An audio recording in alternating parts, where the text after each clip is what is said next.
We now come to motion number 2, Business of the House. Minister to move. Big to move. The question is, as on the order paper, as many of that opinion say aye. Aye. Contrary not, I think the ayes have it. The ayes have it. We now come to 7 o'clock. No, we can miss that one. We now come to the motion number 3 on the coronavirus restrictions regulations. I now call the Prime Minister to move. Prime Minister! Mr. Speaker, I beg to move that these regulations are approved and that we come together today to implement time-limited restrictions across England from midnight so we can contain the autumn surge of the virus, protect our NHS and save many lives. Of course, this is not something that any of us wanted to do. None of us came into politics to tell people once again to shutter their shops, to furlough their staff or stay away from their friends and family. And I'm common with all members, feel the pain and anxiety that we're all going to share in the month ahead.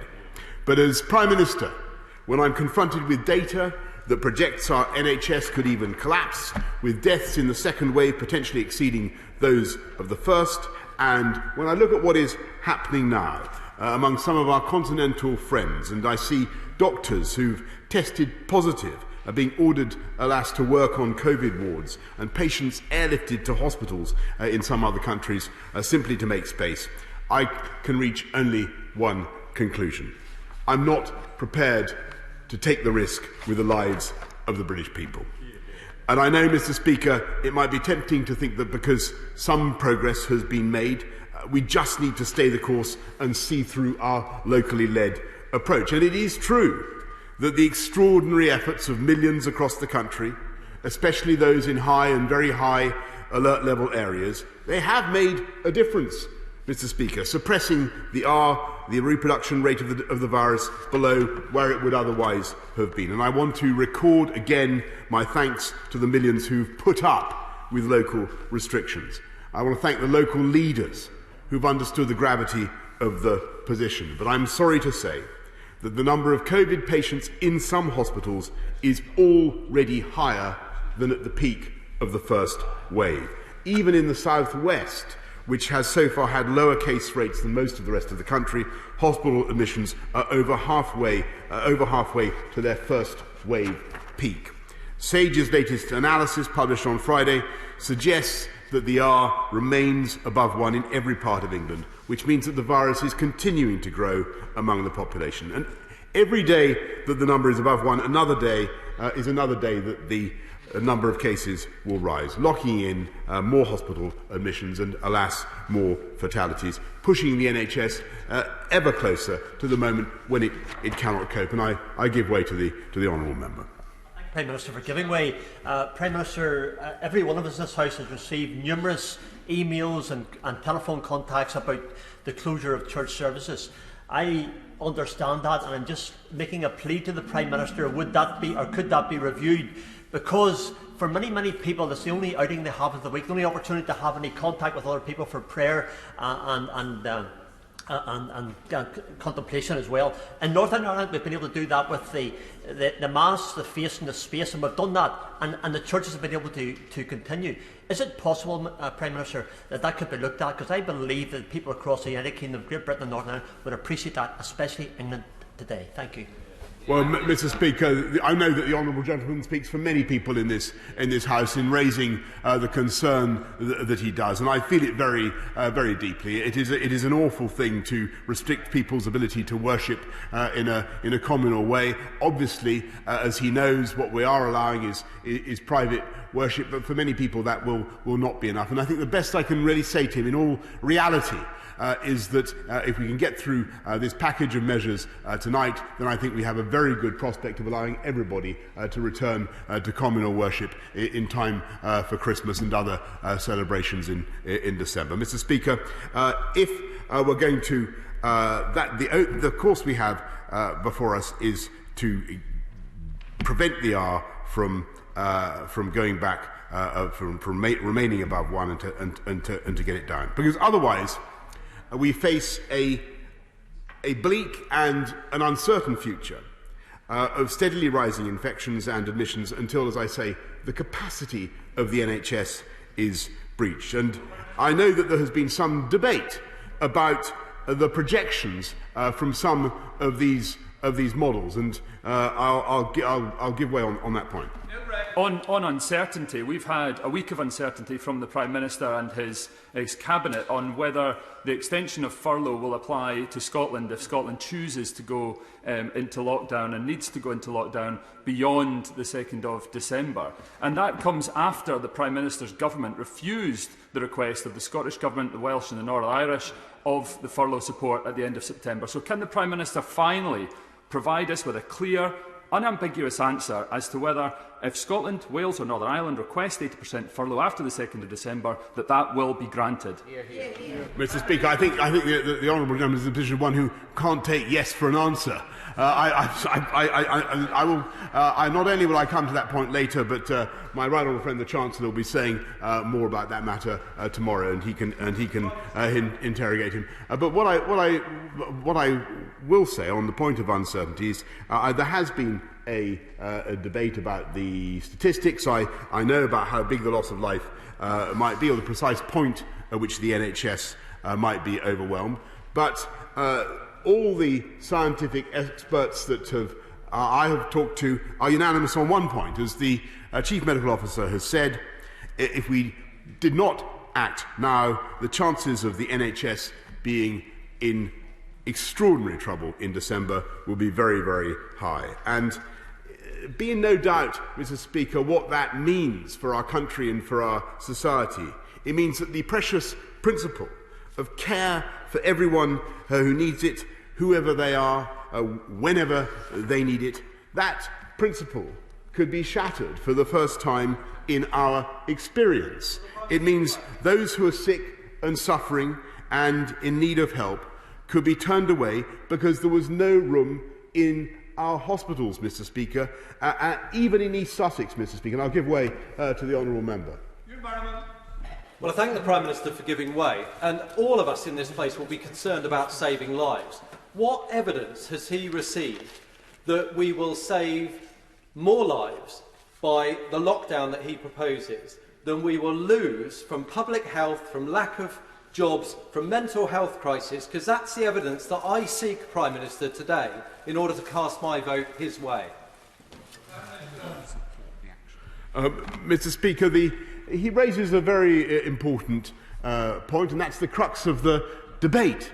But alas, we as leaders and as politicians have to look at the immediate peril that we face. I don't in any way minimise the risks to mental health, to physical health that come from the measures that we have to apply. And that's, of course, why we debate and we insist that we explore every other avenue before we go down that route. But we have to look at the real risk of mortality, and mortality on what I think would be a grievous scale that would stem from doing nothing. And to give him a picture of what it would mean those who are sick, who are suffering or in need of help, could be turned away because there was no room in our hospitals in a moment. Doctors and nurses could be forced to make impossible choices about which patients would live and would die, who would get oxygen and who couldn't. And I know that there are some members, like my honourable friend, who are hearing from their local hospitals that the pressure is not that great yet. But the whole point about a national service, a national health service, is that when hospitals in one part of the country are overrun, sick patients are transferred to another until the whole system falls over. And let me be clear that this existential threat to our NHS comes not from focusing too much on coronavirus, as is sometimes asserted, but from not focusing enough. Because if we fail to get coronavirus under control, it is the sheer weight of demand from COVID patients that would not only lead to the COVID casualties that I've described, but which would deprive other patients of the care they need. We simply cannot reach the point where our National Health Service is no longer there for everyone. And, Mr. Speaker, this fate is not inevitable.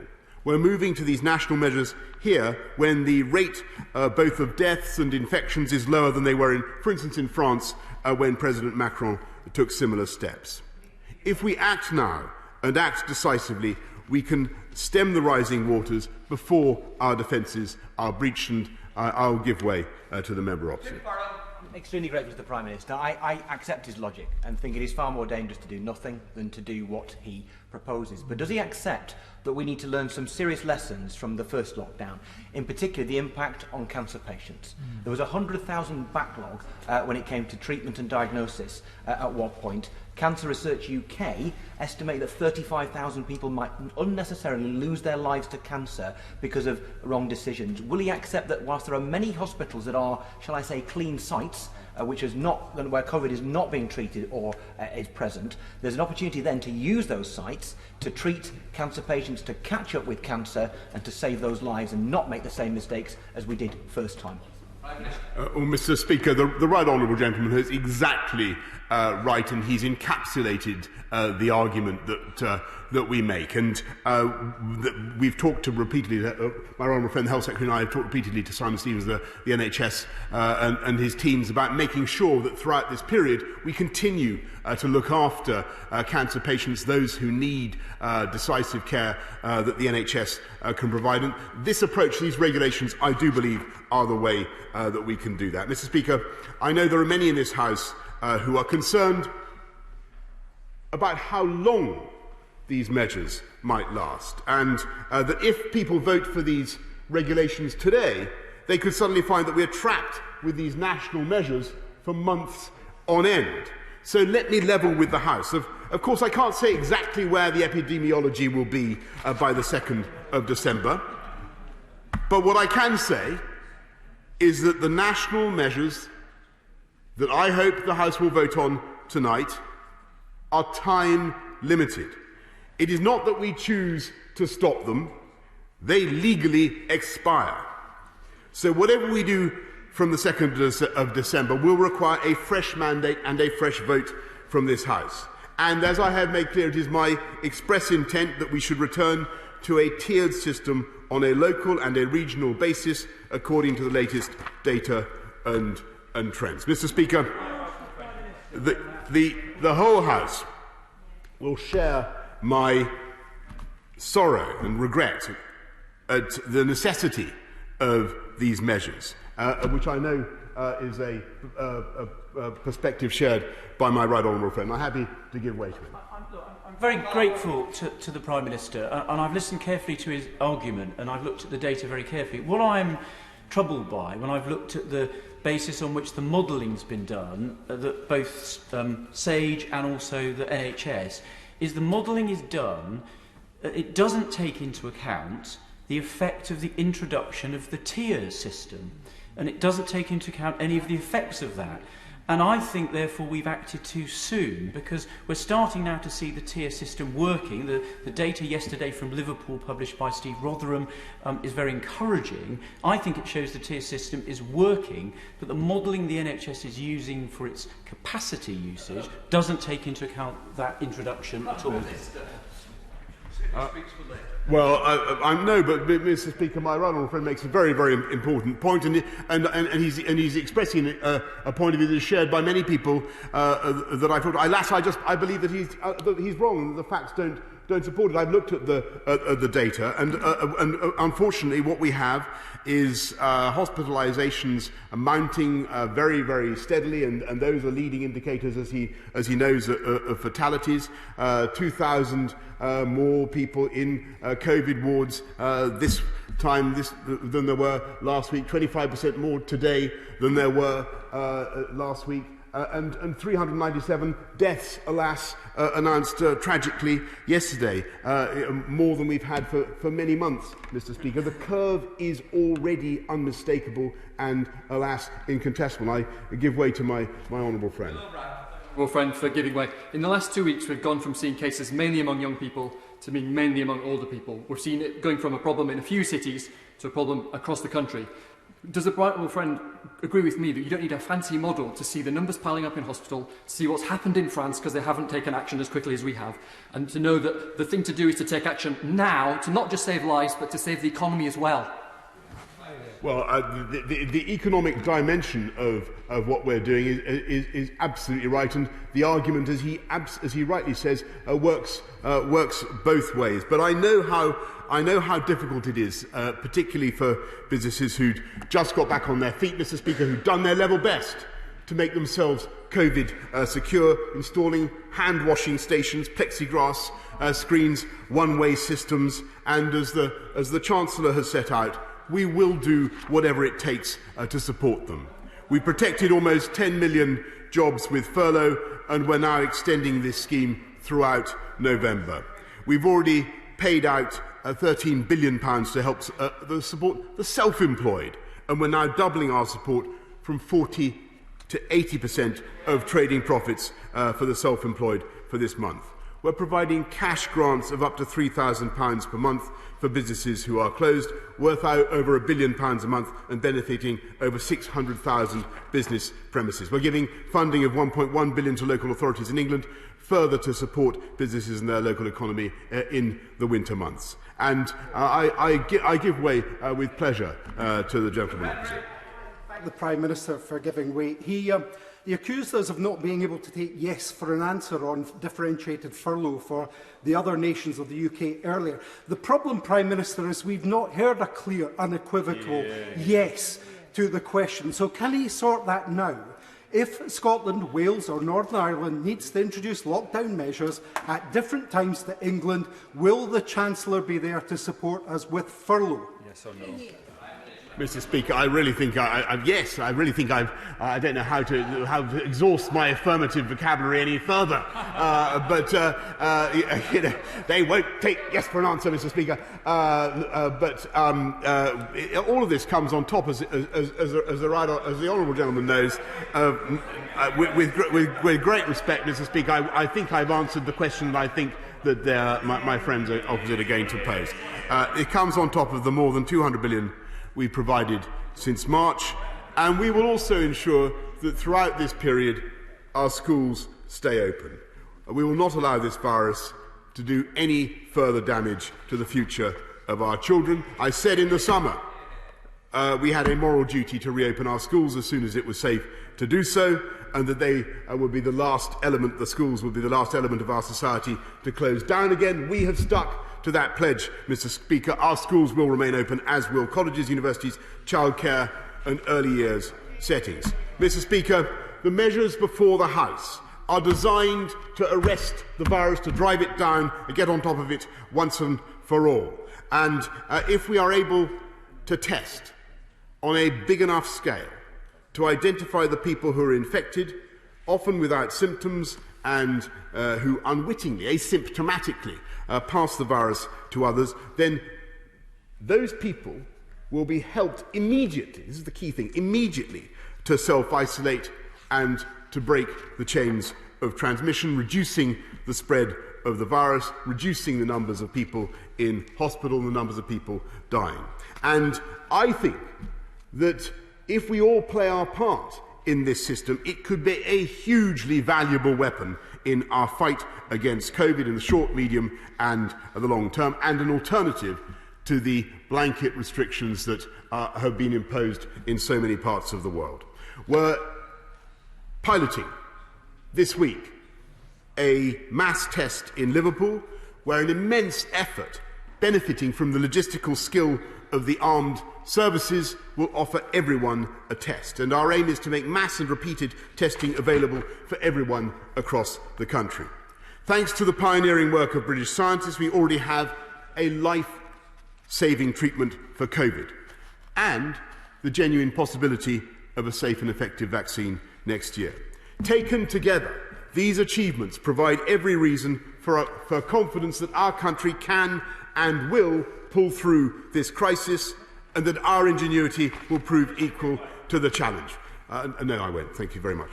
Mr. Speaker, this year, I'm finishing off. Mr. Speaker, this year and the whole government has asked much of the British people, more than any Prime Minister, I believe, has asked of the British people in peacetime, and I have to say that the public have responded magnificently and selflessly, putting their lives on hold, bearing any burden, overcoming every obstacle and tolerating every disruption and inconvenience, no matter how large or small or inconsistent, Mr. Speaker, so that they can do the right thing by their fellow citizens. And I wish that it had been enough to defeat this autumn surge. But while I am more optimistic about the medium and long-term future than I have been for many months, there can be no doubt that the situation before us today is grave and the need for action acute. It is absolutely right for this House to have doubts. Sorry, Prime Minister. Mr Morrison, we can't read newspapers in the Chamber. Prime Minister. It's absolutely right for honourable members to consult relevant documents that may contain information to the advantage and betterment of the House. But Roscoe, come on. I can assure my honourable friend that his future is rosy. It is right for this House, for members on all sides of this House, to have the doubts that have been expressed and to seek answers from me and to give and to provide scrutiny. That is the purpose and duty of the House of Commons. But while it pains me to call for such restrictions on lives, liberty and business, I have no doubt that these restrictions represent the best and safest path for our country, our people and our economy. So now is the time for us to put our differences aside, focus on the next 4 weeks, getting this virus back in its box, Mr. Speaker, and I know that once again our amazing country will respond to adversity by doing what is right, staying at home, protecting the NHS and saving lives, and in that spirit I commend these regulations to the House. The question is, as on the order paper, I call the Leader of the Opposition. Keir Starmer. Thank you, Mr. Speaker. I know there's a lot of members who want to speak, particularly on the opposite benches, and so I'll keep my remarks brief. Nobody votes for the regulations today with anything other than a heavy heart, on both sides. I didn't come into Parliament to restrict people's freedoms, to prevent people meeting their friends and their loved ones, to decide when people can and can't leave their home, or how many people may attend a funeral. I don't want Parliament to be closing businesses, gyms, bars or places of worship. Frankly, I don't want Parliament to be legislating on any of these issues, least of all after the British public have made so many enormous sacrifices already. Parliament probably should have had more time to scrutinise these regulations, to amend them and to consult. There are going to be anomalies and inconsistencies, and we can't amend them, and they probably could have been ironed out. I'm very concerned about the impact on businesses who spent thousands of pounds becoming COVID secure, doing everything the government asked, only now to be forced to shut. But while these regulations are not in any way desirable or perfect, they are now necessary because the government's lost control of the virus, and we will support them. The country is at, indeed, we're several weeks past a tipping point in the fight against the virus. On Monday, and we must never forget this, 397 people lost their lives to COVID-19. Over 1,000 patients were on ventilators, and there are over 20,000 positive cases. To anybody who disputes the trajectory of the virus or what the cost of inaction would be, I would point out that when Sage warned 44 days ago that if we don't act now there will be catastrophic consequences, then 6 weeks or so ago there were 11 deaths from COVID-19, just over 4,000 infections and 181 people on ventilators. That's not graphs, that's not projections, that's the grim facts in the last few weeks. And we know that the figures double and then double and double again. And that direction of travel has been clear for some time. And I'm afraid the reality is that the two pillars of the government strategy, the £12 billion track and trace, the regional restrictions, have been washed away by the second wave. And if we're to have any chance of getting the virus back under control, to prevent many more people falling ill and losing their loved ones, and to protect the NHS, we do need now to take decisive action. There are some wider points I want to raise, and I suspect they're shared points, because there does need to be additional support during the lockdown. This is going to be incredibly hard for the British public. Millions of people tonight are really anxious about what's going to happen over the coming weeks, anxious on the health front for themselves, their friends and their family, anxious about their jobs. That's why we called some weeks ago for the restrictions to be put in place when there could have been a shorter period, which would have been better on the health front, less lives lost, and better on the economic front. Yeah, but more broadly, I was struck by the words of the Chief Executive of Mind earlier this week, who warned that the second lockdown would be likely to be even harder on people's mental health. And we know there's already been a large increase in the demand for mental health services. So there needs to be emergency support in the next few weeks to address this, and I think that's a cross-party issue that we can work on together. I'm also concerned about domestic violence. This was one of the issues from the first lockdown. We saw an appalling rise in domestic violence during that period. Charities like Refuge reported a 50% increase in demands to its helpline, and there was a 300% increase in visits to its website. I passionately believe that we need to do more, much more as a country and a parliament to tackle this, and that must start with a clear, well-resourced plan for addressing domestic abuse during this lockdown and this winter. I want to turn to the question of faith, which has already been raised. These regulations will have a serious impact on faith communities and places of worship. There's real concern across faiths about the lack of consultation. I hope the government can urgently address that, including convening the Places of Worship Task Force. Of course. All the leaders of every single faith community have now written to the government asking for the evidence behind this closure of churches during the next 4 weeks. And the fact is, there is almost certainly no evidence. Will the Right Honourable Gentleman confirm that every faith community, Muslims, Jews, Christians, have really done their best to comply with cleansing in every other way? And will he demand of the government now that these churches, mosques, temples are open just as soon as possible? On the question of whether all faiths have done their level best to comply, I do agree. A huge amount of effort has gone in places of worship and many other places, frankly, to try to defeat the virus. The British public have done a huge amount, and serve all the institutions, organisation of faith to try to keep the virus down. But the truth is, it's out of control. I do think the task force needs to be convened so that these issues can be discussed during the next few days and weeks, because this is a very deep issue for many, many people that we understand. I will, of course. Aaron? Very important points here. Would he accept that churches and other faith communities, their buildings, whilst the buildings themselves may not be sacred, what goes on within them is, and that we've noticed over the last few months that the importance of verbal cues, of being non-verbal cues, of the fact that people are gathered together, allows people to get out to help one another when they are mentally or emotionally struggling.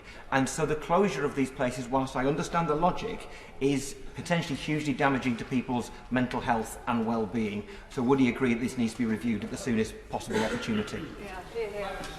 I do agree it should be reviewed as soon as possible.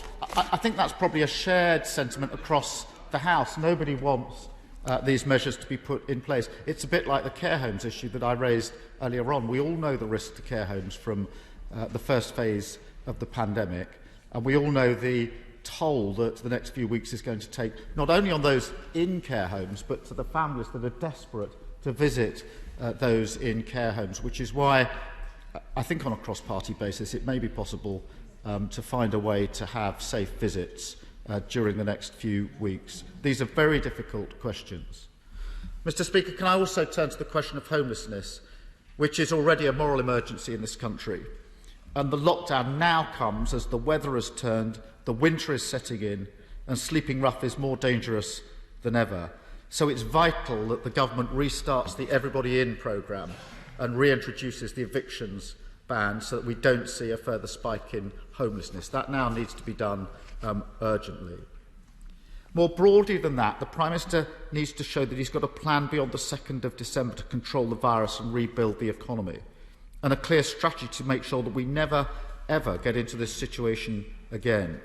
The explanatory notes in the regulations show just how vague the plans for the 2nd of December are. They say this, and I quote from them: "It is expected that at the end of the 28-day period, the previous alert levels introduced in October will once again be brought into force. This policy is subject to review." There are millions of people who've been in restrictions for many months who are going to be very worried about that paragraph. If you take Leicester, Leicester's been in restrictions for over 120 days. It's very hard to make the argument to the people of Leicester that the restrictions are working.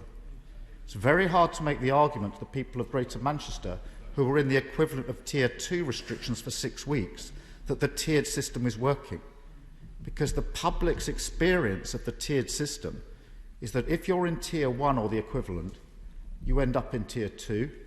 And if you've been in Tier 2, sometimes for weeks on end, you drift towards Tier 3. If the tier system worked, Tier 2 areas would go back to Tier 1. They would go back to Tier 1. That would be success.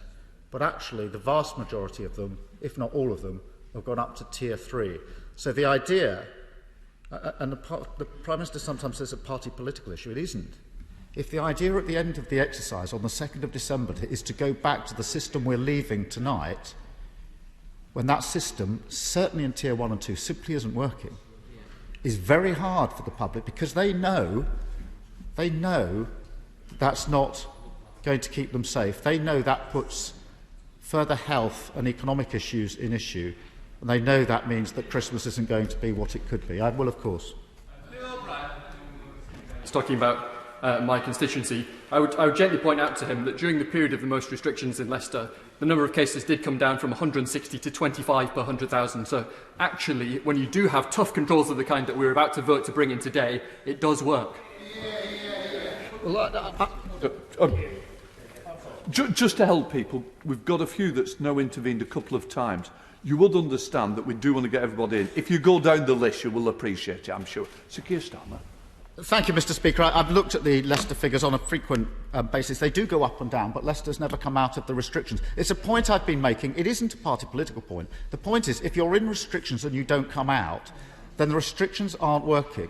If you're in Tier 2 restrictions and you end up in Tier 3, then Tier 2 didn't work. To go back to that system doesn't make any sense. And for heaven's sake, we've got to use the next 4 weeks to come up with something better than that for the 2nd of December. Otherwise, we'll do the usual thing, which is to pretend something's going to happen on the 2nd of December, and then when we get there, find out that what was said would happen won't happen. And I can predict what's going to happen, because it's happened so many times in the last 7 months.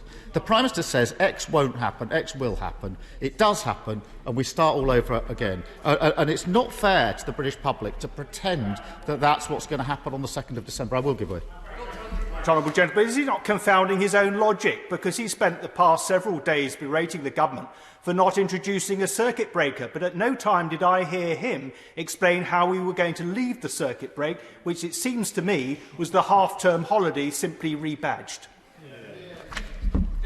The lower the rate of infection, the lower the admissions, the more chance there is to get the virus under control. That's why you have to go early. If you want to safeguard the economy, go early. How on earth has it helped the British economy to delay and to go into a lockdown for 4 weeks when, on the 21st of September, Sage was saying it could be 2 to 3 weeks? How on earth has it helped the British economy to miss the chance to do lockdown over half-term? All members will have seen the data about schools. We all want schools to stay open. How on earth did it make sense to miss half-term?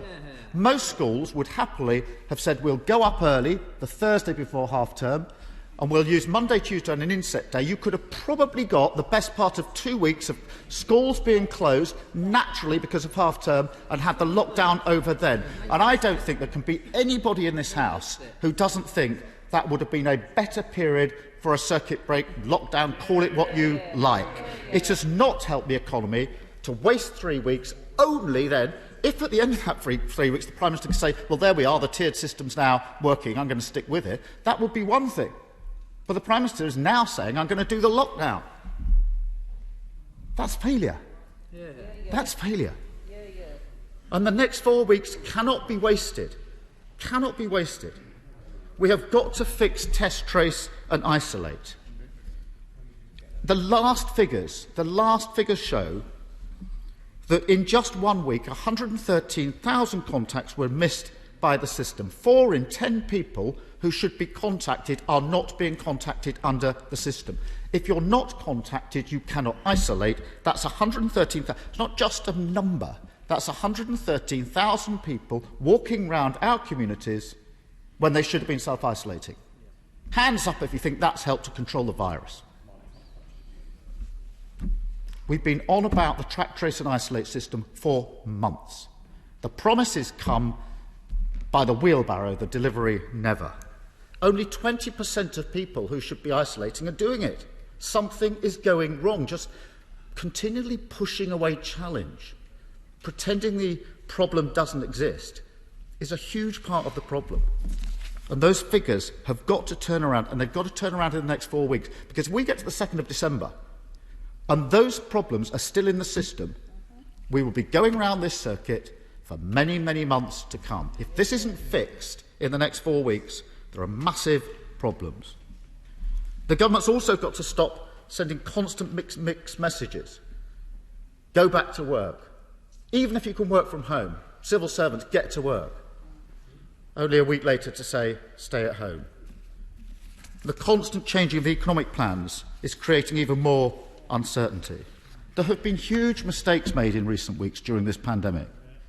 We've been told so many times by the Prime Minister, often on a Wednesday afternoon, there's a plan to prevent a second wave, it's working. Well, there wasn't, and it didn't. And now, less than 4 months after the Prime Minister told us that this would all be over by Christmas, we're being asked to approve emergency regulations to shut the country down. That's a terrible thing for the country to go through. But there isn't any excuse for inaction or for allowing the virus to get further out of control. So Labour will act in the national interest, and we will vote for these restrictions, these regulations tonight. Can I say to members, we're going to start with a 4-minute limit, and I start with Theresa May. Thank you, Mr. Speaker. Can I first of all say to my right honourable friend that I don't envy him and the government the decisions that they're having to take and the difficult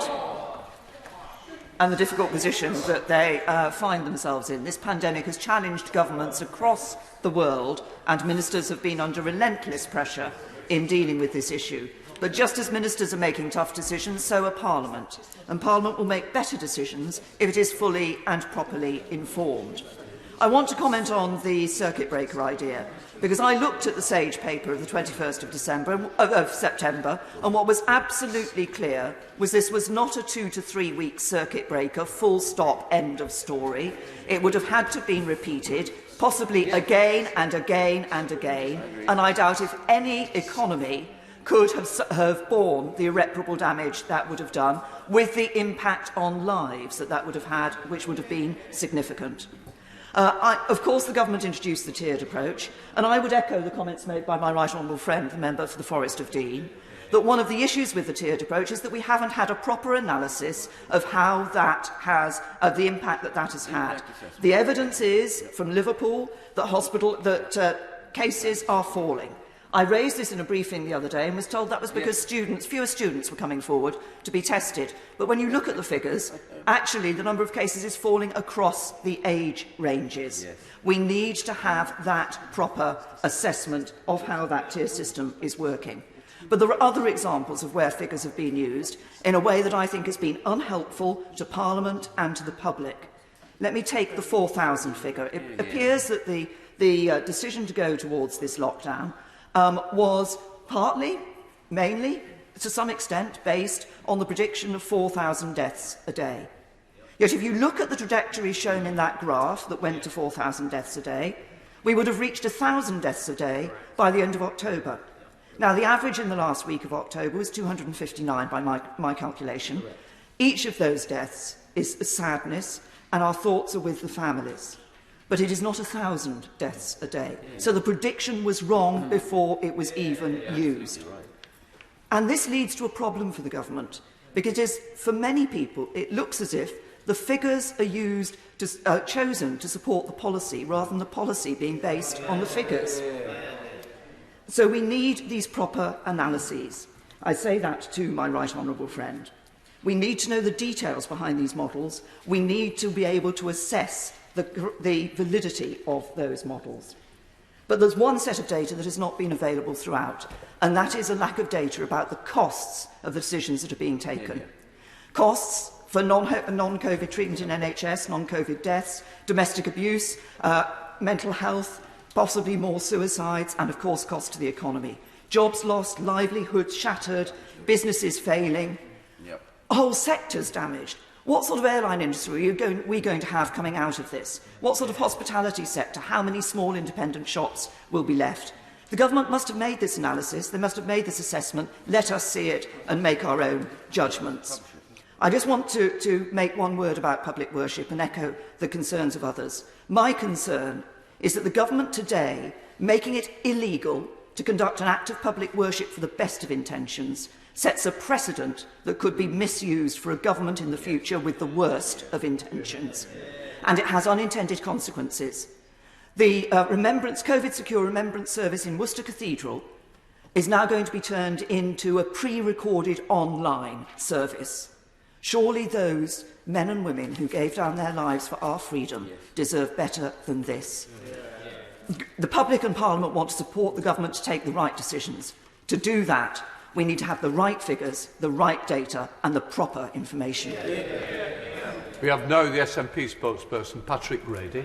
Mr Speaker, and congratulations on your anniversary. I should say in the SNP we're not unused to the Prime Minister scuttling out before our spokesperson gets to their feet, but the fact that he couldn't spend 4 minutes to listen to his predecessor I think is extremely unfortunate. And like her, I want to acknowledge the personal tragedies and loss of life caused by the pandemic and extend our condolences to everyone who's lost a loved one this year.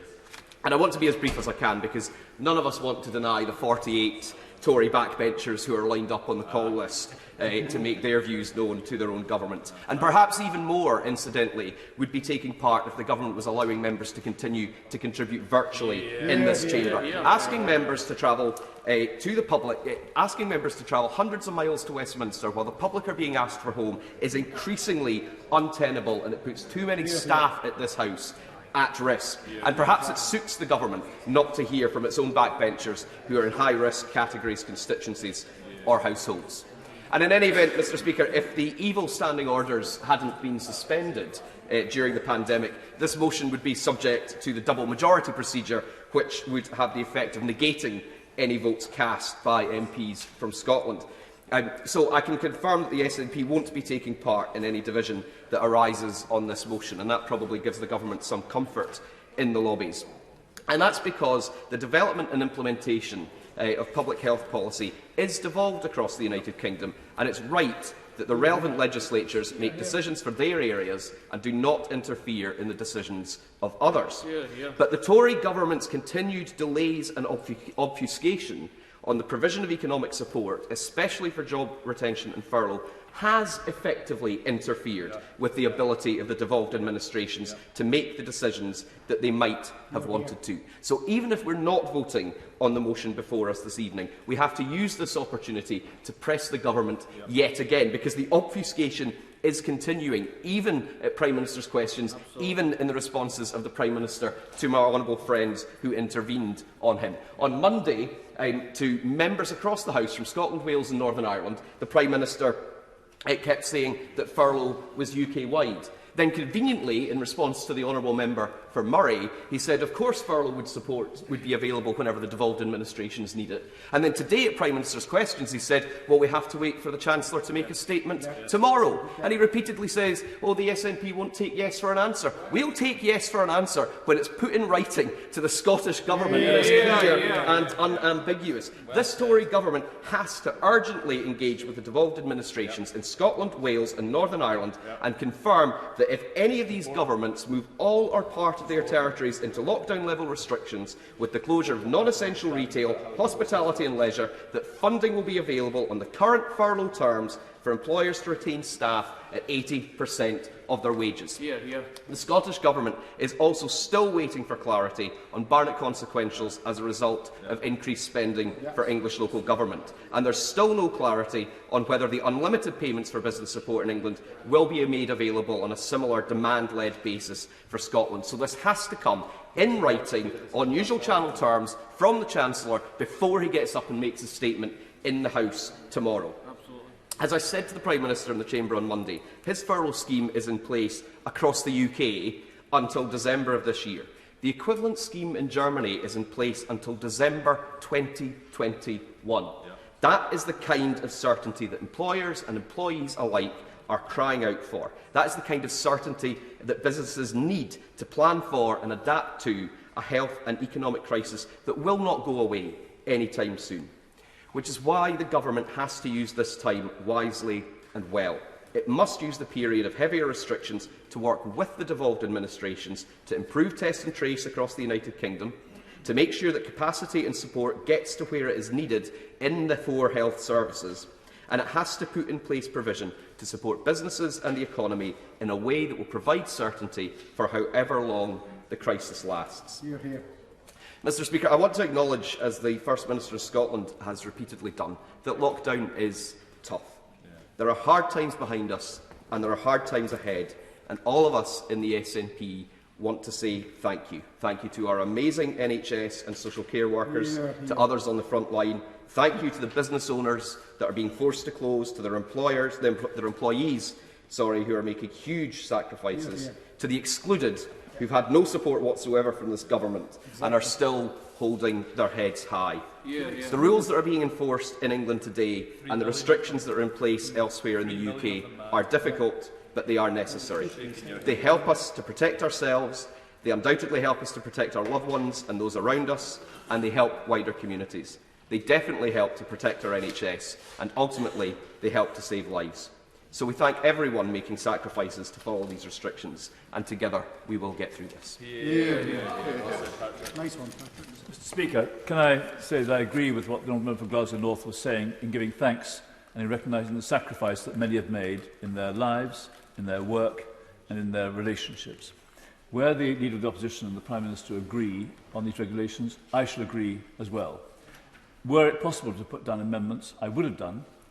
I've been to 3 church services recently. One was for a funeral, one was morning service on Sunday, and the other was the monthly communion in St Margaret's, where I'm the parliamentary warden.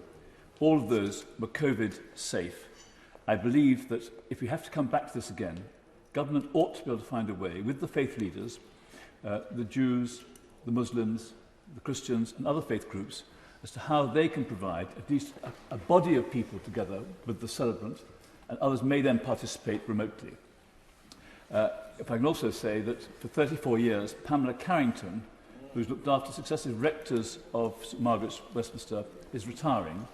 I paid tribute to her this morning, and I hope it may be possible that in future, Mr Speaker, we could ask you to make a presentation to Pamela Carrington in recognition of all the support she's given to members of Parliament, and we can thank you for letting us use your dining room in normal times for our monthly breakfast too.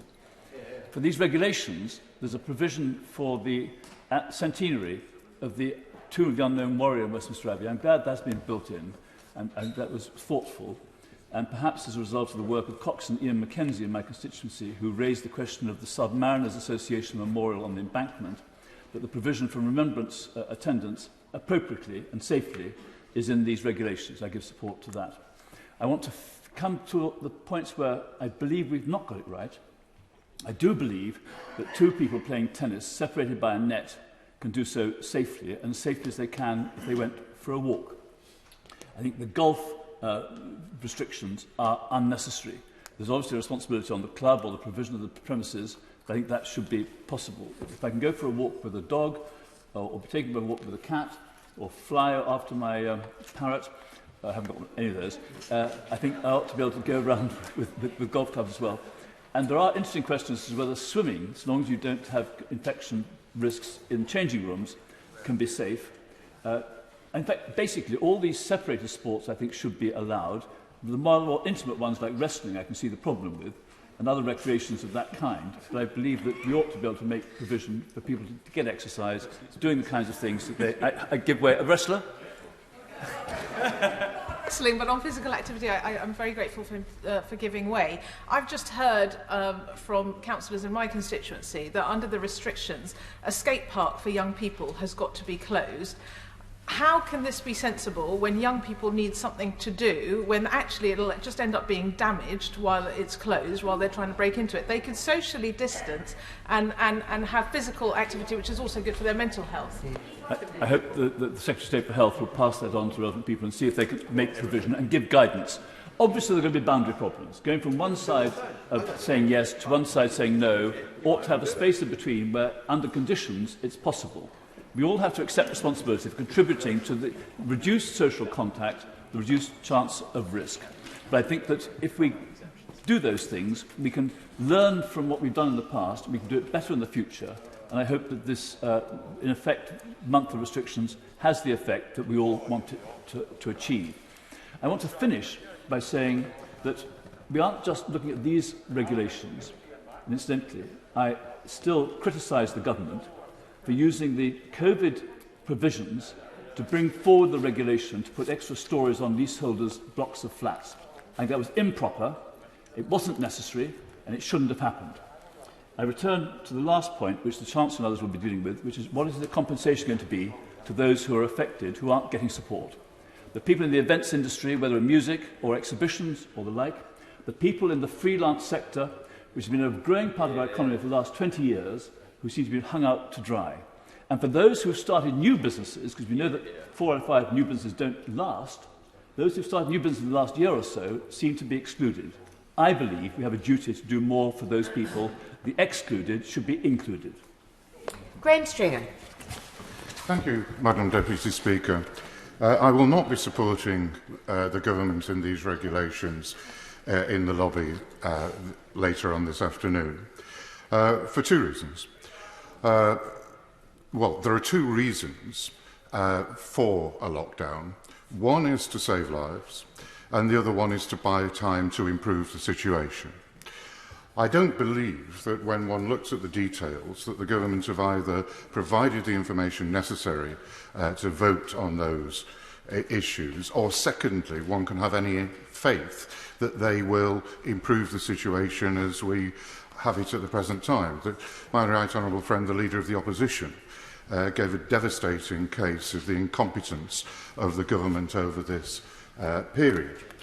If we look at saving lives, the problem is, Madam Deputy Speaker, we have had exaggerated claims, both by the government and some of the scientific advisers, about the consequences of not having a lockdown. And undoubtedly people are dying of this dreadful disease. But we have not been given the other side of the equation.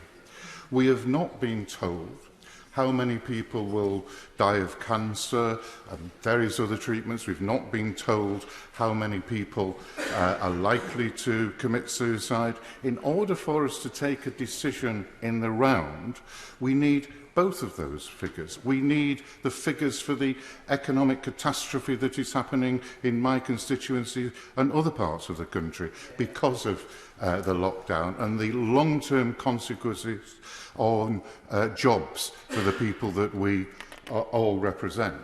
So that's one side. We simply don't have the information about that. In terms of improving the situation, we have a national test and trace system that doesn't work. And it doesn't work because the government doesn't want it to work. It doesn't work because it is fundamentally flawed. If you have a system where contracts are given out to private companies beforehand, and they need to be nimble on their feet and act quickly in order to respond to a particular outbreak, often the contracts can't respond to that. There was a case in the centre of Manchester where the central test and trace system walked off-site because the contract said they didn't have to work after 10 o'clock. Simply, the central system won't work. They can't pass the information on within time. The responses are getting back to people who can do something about it in over 3 days. I talked to the North West Regional Health people earlier this week, and they said their time for returning the information was over 3 days, where if people are going to infect other people, then the time has gone. It doesn't work because it's centralised. The history of public health in this country is of decentralisation, where local people can go, find out where there is a problem, whether it's in a school, a factory, a street, and do something about it, test and get people to isolate. The central system won't work. If I believed the government were going to improve it over that period, then I might be tempted to vote for these regulations, but they are not. The government have failed to give us information, not just on the economy and on the other side of the equation, the damage caused to people's health. They have failed to give us the information on what is happening in the health service. So I cannot join them in the lobby this evening. Sir Ian Duncan-Smith. Deputy Speaker, I rise in sadness really today, because I simply have to say to the government I cannot support them tonight, and I just want to make the reasons why that is the case. I want to say to my honourable friend, right honourable friend, as he knows, I supported him enormously in every task that he's had, and I stand behind him on most of these charges. It's difficult. The government faces the most terrible compromises and consequences, and I feel obviously for them, and I want them to succeed. But I do feel that today we are taking arguably the second largest decision that any government has taken since the Second World War. The first one was back in March, the second one is now, and that is to lock down an economy which plunges individuals and people, businesses, into a terrible state of lost jobs. And we're doing it on the basis of Sage's advice on the Friday and Saturday, well, the Friday night, I say, before it was leaked for Saturday.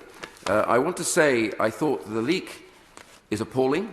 That whoever did it should be sacked, strung up to dry, come here to apologise, grovelled out the door on hands and knees, and beaten on the way out, frankly. Because, to be honest with you, this is appalling, what they have done. It's appalling because what they did was bounce the government. And they bounced the government because I'd like to think that the government would have then spent its time investigating the data that was being presented to them that has now subsequently unravelled in the last few days. I would have loved the government to have looked at this carefully and understood that, for example, when Sage started talking about 4,000 deaths to be reached by December, it's now quite clear that even Professor Whitty has said yesterday, I think all of us would say that the rates would probably be lower than the top peak. I think there's been some rather overblown rhetoric on this. Well, it was their overblown rhetoric, in case he missed the point. And the reality about this is that that figure has turned out to be incorrect. Professor Tim Spector of King's College, London, has said that the rate now is at 1, he believes, falling after some plateauing. And there is good evidence that across the board, the tier system is beginning to work. And I simply say to my right honourable friend, and I'm sorry, by the way, that our right honourable friend, the Prime Minister, wasn't able to stay for our right honourable friend, the member for Maidenhead, but he must have been busy. But my point is that she was making the point that I want to make now, which is many of these tests, which my right honourable friend had said previously, have been looked at before the tier system has a chance to bite. I thought that what the Prime Minister did back in October, when he chose to go for a tier system, was brave. It was brave because Sage was arguing for a circuit breaker. By the way, I hate circuit breaker. It's a euphemism that is appalling. It's not a circuit breaker, it's a business breaker. And as the Prime Minister himself said, it's a very, very big decision. And it's a decision that damages lives. And the people that will be damaged by this will be the poorest in society. They will be damaged because they lose their jobs. The loss of a job is not just an income problem. It's self-respect. It's a status. It's what you do. It's how you stand up in front of your family and show them that you are bringing, as it were, the money back to the house and improving their lot. All of these are damaging. And this decision, I believe, was not necessary now. I believe the government can use the the tier system to make sure that we do press down on it. And the evidence from all those areas that we have looked at, Liverpool in the northwest, is that they are beginning to see this come down. Further pressure on this, I believe, would work. All the data now that is unravelling, I'm afraid, is unravelling on the basis that now we move to a full lockdown, the damage on the economy is enormous. Can I simply ask my honourable friend this as I close? Can we now please have that economic impact assessment urgently to show what the damage will be to our economy, the livelihoods, the lives and the people's well-being and mental status? But I will oppose it tonight. Thank you, Madam Deputy Speaker. I want to set out some concerns I have about these regulations, primarily because I believe the economic pain on my constituency will be inflicted on my constituency and a hardship on my constituents. The unintended health consequences of the first lockdown, the government's lack of a plan to deal with the backlog, and then the government's failure of testing, not least because it decided to hand it to the private sector.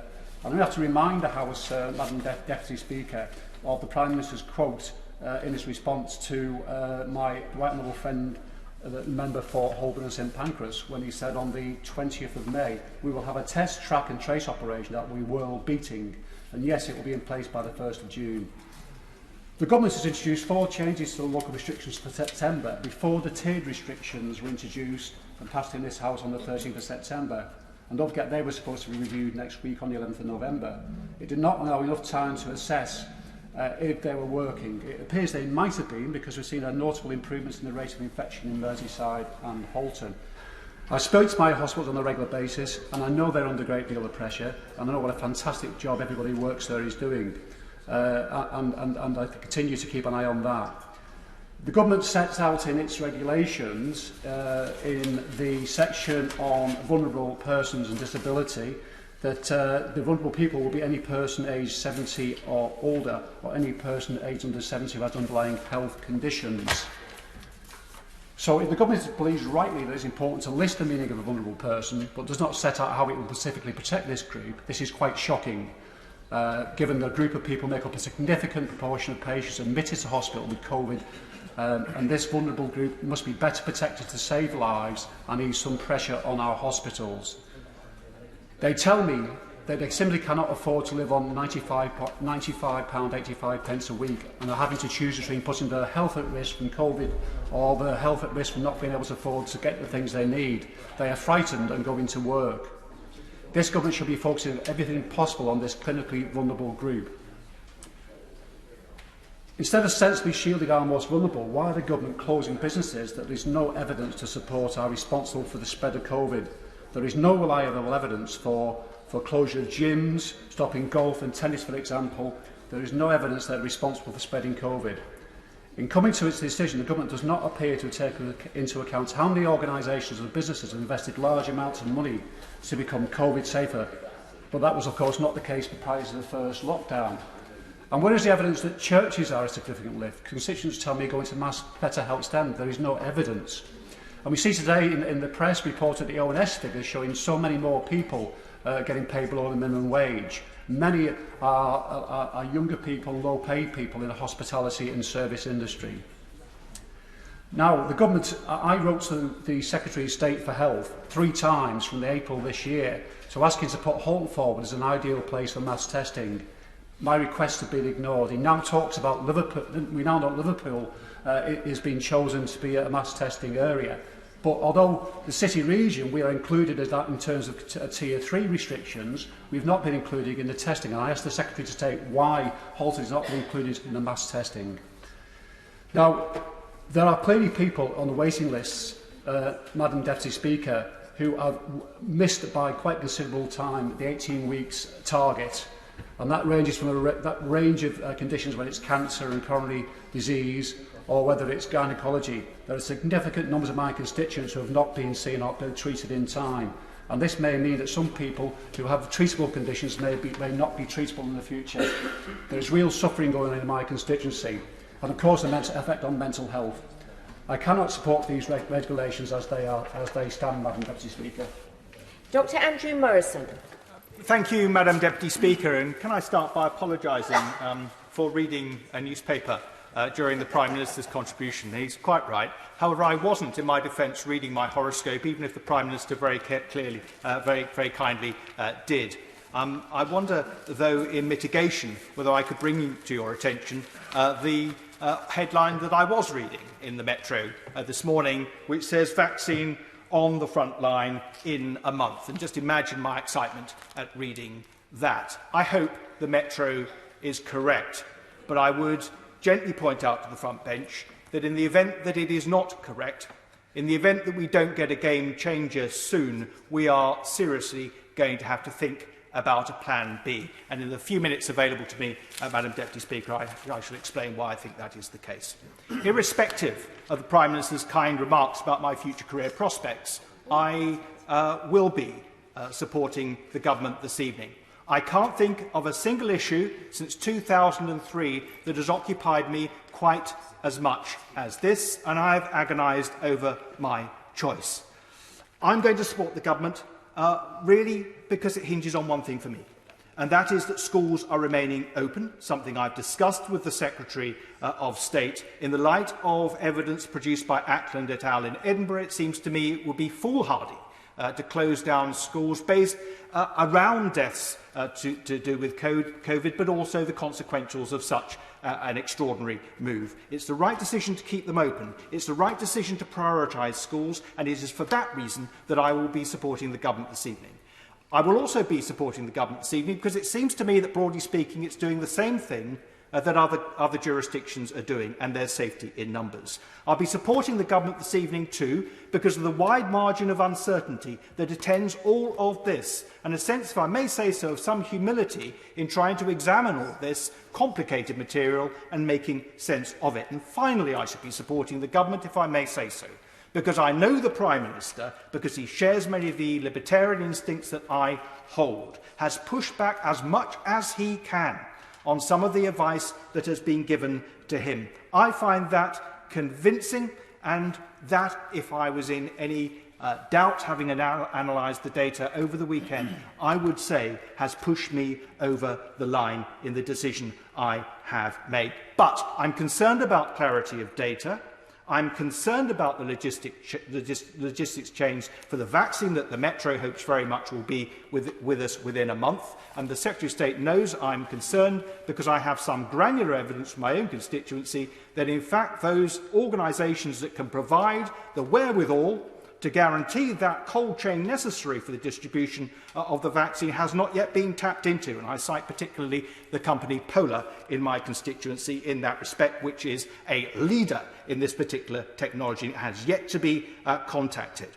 I'm concerned about lack of Plan B. Plan B, Secretary of State, that of course has been made all the more possible by the advent of lateral flow testing technology, which will facilitate, if necessary, focus protection, and we need to give much closer thought to that. I'm concerned about places of collective worship. I'm concerned about sports that are non-contact sports, tennis, golf and so on. I know that I understand the logic behind proscribing those activities, but we have to treat the British public as adults and individuals with autonomy and agency. And I respectfully disagree with the decisions that have been made on those fronts. And I hope very much, particularly if this sadly has to be continued beyond the beginning of December, that those are looked at again. Munira Wilson. Thank you, Madam Deputy Speaker. I've been feeling quite emotional today, not just because of the news coming from the US, but because of the gravity of what we are being asked to debate and vote on today. Having only been an MP for 11 months, I never in my wildest dreams thought I would be asked to make a decision like this. I'm horrified by the regulations that I'm being asked to vote for today. I'm horrified by the impact that these restrictions will have on people's lives, their mental health and their livelihoods. I'm horrified by the upward trajectory that we're seeing in infection and hospitalisation rates and the bleak projections that so many experts have presented to us. And I'm horrified that we're even being put in this position in the first place by a government that I feel has dithered and delayed when we might have had a second, shorter lockdown sooner while schools were closed for half-term to try and get the virus under control. I'm horrified that despite the warnings from the Academy of Medical Sciences that I put to the Secretary of State back in July to address the test and trace system, these warnings were not acted on. And that alongside all these draconian and damaging measures that we are being asked to support today, and indeed which I and my Liberal Democrat colleagues feel we have absolutely no option but to vote through, there is not a shred of evidence that the government is going to use this lockdown time wisely to address the deficiencies in the main weapon that we have until a vaccine comes along, which is to test, trace and isolate every case to keep people safe and to keep our economy going. We hear a lot about testing, but nothing on boosting contact tracing rates by allowing local authorities to lead the tracing, as they have so effectively proved they can do, and properly supporting in both practical and financial ways those who need to self-isolate. Even the Prime Minister has finally acknowledged that the sub-20% isolation rates are a major problem. Whilst I and others on this side of the House have been making the case for these measures for some time, I'm pleased that finally Conservative members, not least the former Health Secretary and the Chair of the Select Committee, is now also making the case.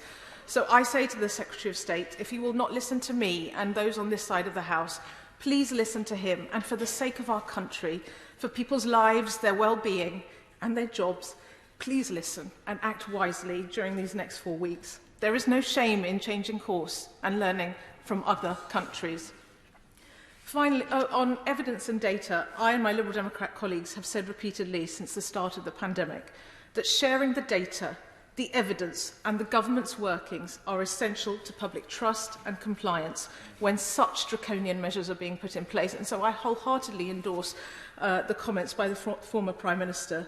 I say to the government, publish the impact assessment, show us the scale of the trade-offs that are being made in terms of physical and mental health, jobs lost and damage to the economy. This is not an election campaign.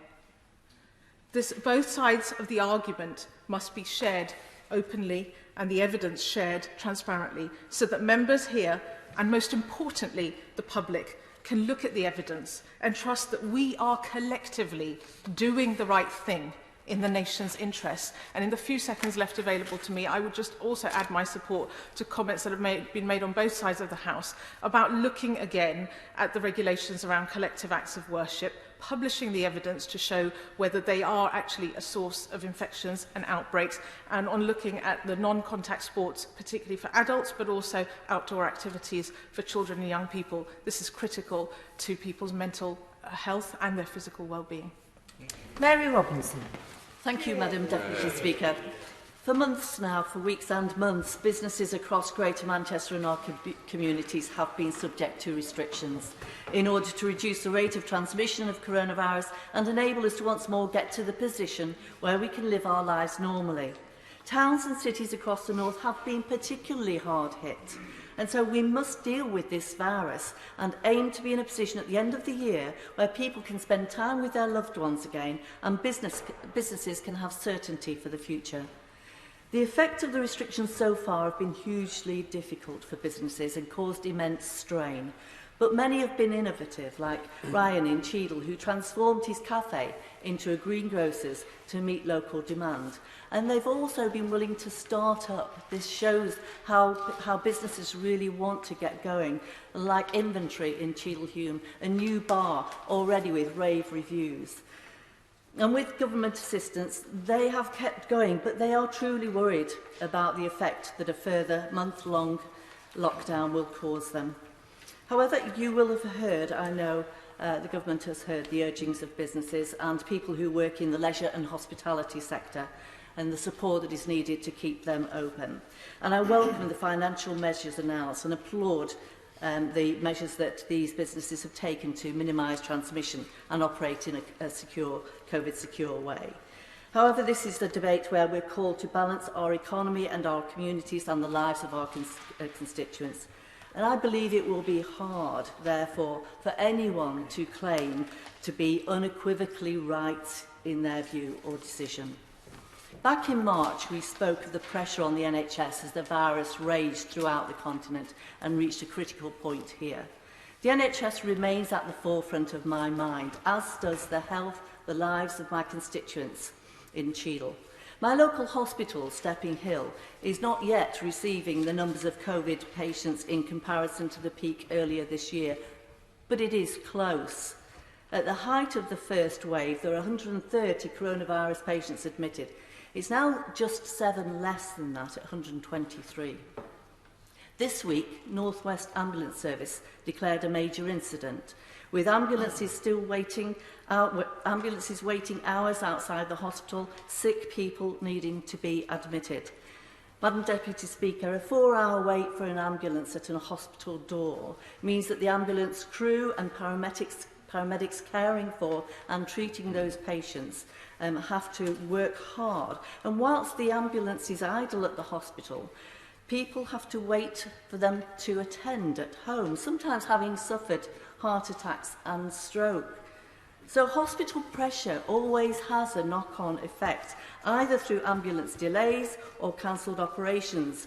And for those whose elective surgery has been cancelled, it means many more months of pain and uncertainty with potentially deteriorating conditions. It's essential that we do not let the pressures increase as we enter this difficult winter season. Whatever the decisions we make, there are growing concerns about mental health. For people who have set up their businesses, put their life savings into them, workers who are concerned about their futures, people who are facing and fearful of loneliness, who are missing the socialising with their friends, who cannot go to church and receive the solace and the spirit that they need there, I would ask for this to be considered. I would also ask that a post-COVID mental health strategy be put into place so that after all of this is through, in the new year when hopefully we are in a better position, people know that the charities such as mine, such as the Samaritans and local authorities have got the funding and the packages there to support them, and we must do so too. Thank you. 12 withdrawn, so Philip Davis. We were told, Madam Deputy Speaker, that the reason for the first national lockdown was to give time to build capacity in the NHS, presumably so we wouldn't need any further lockdowns.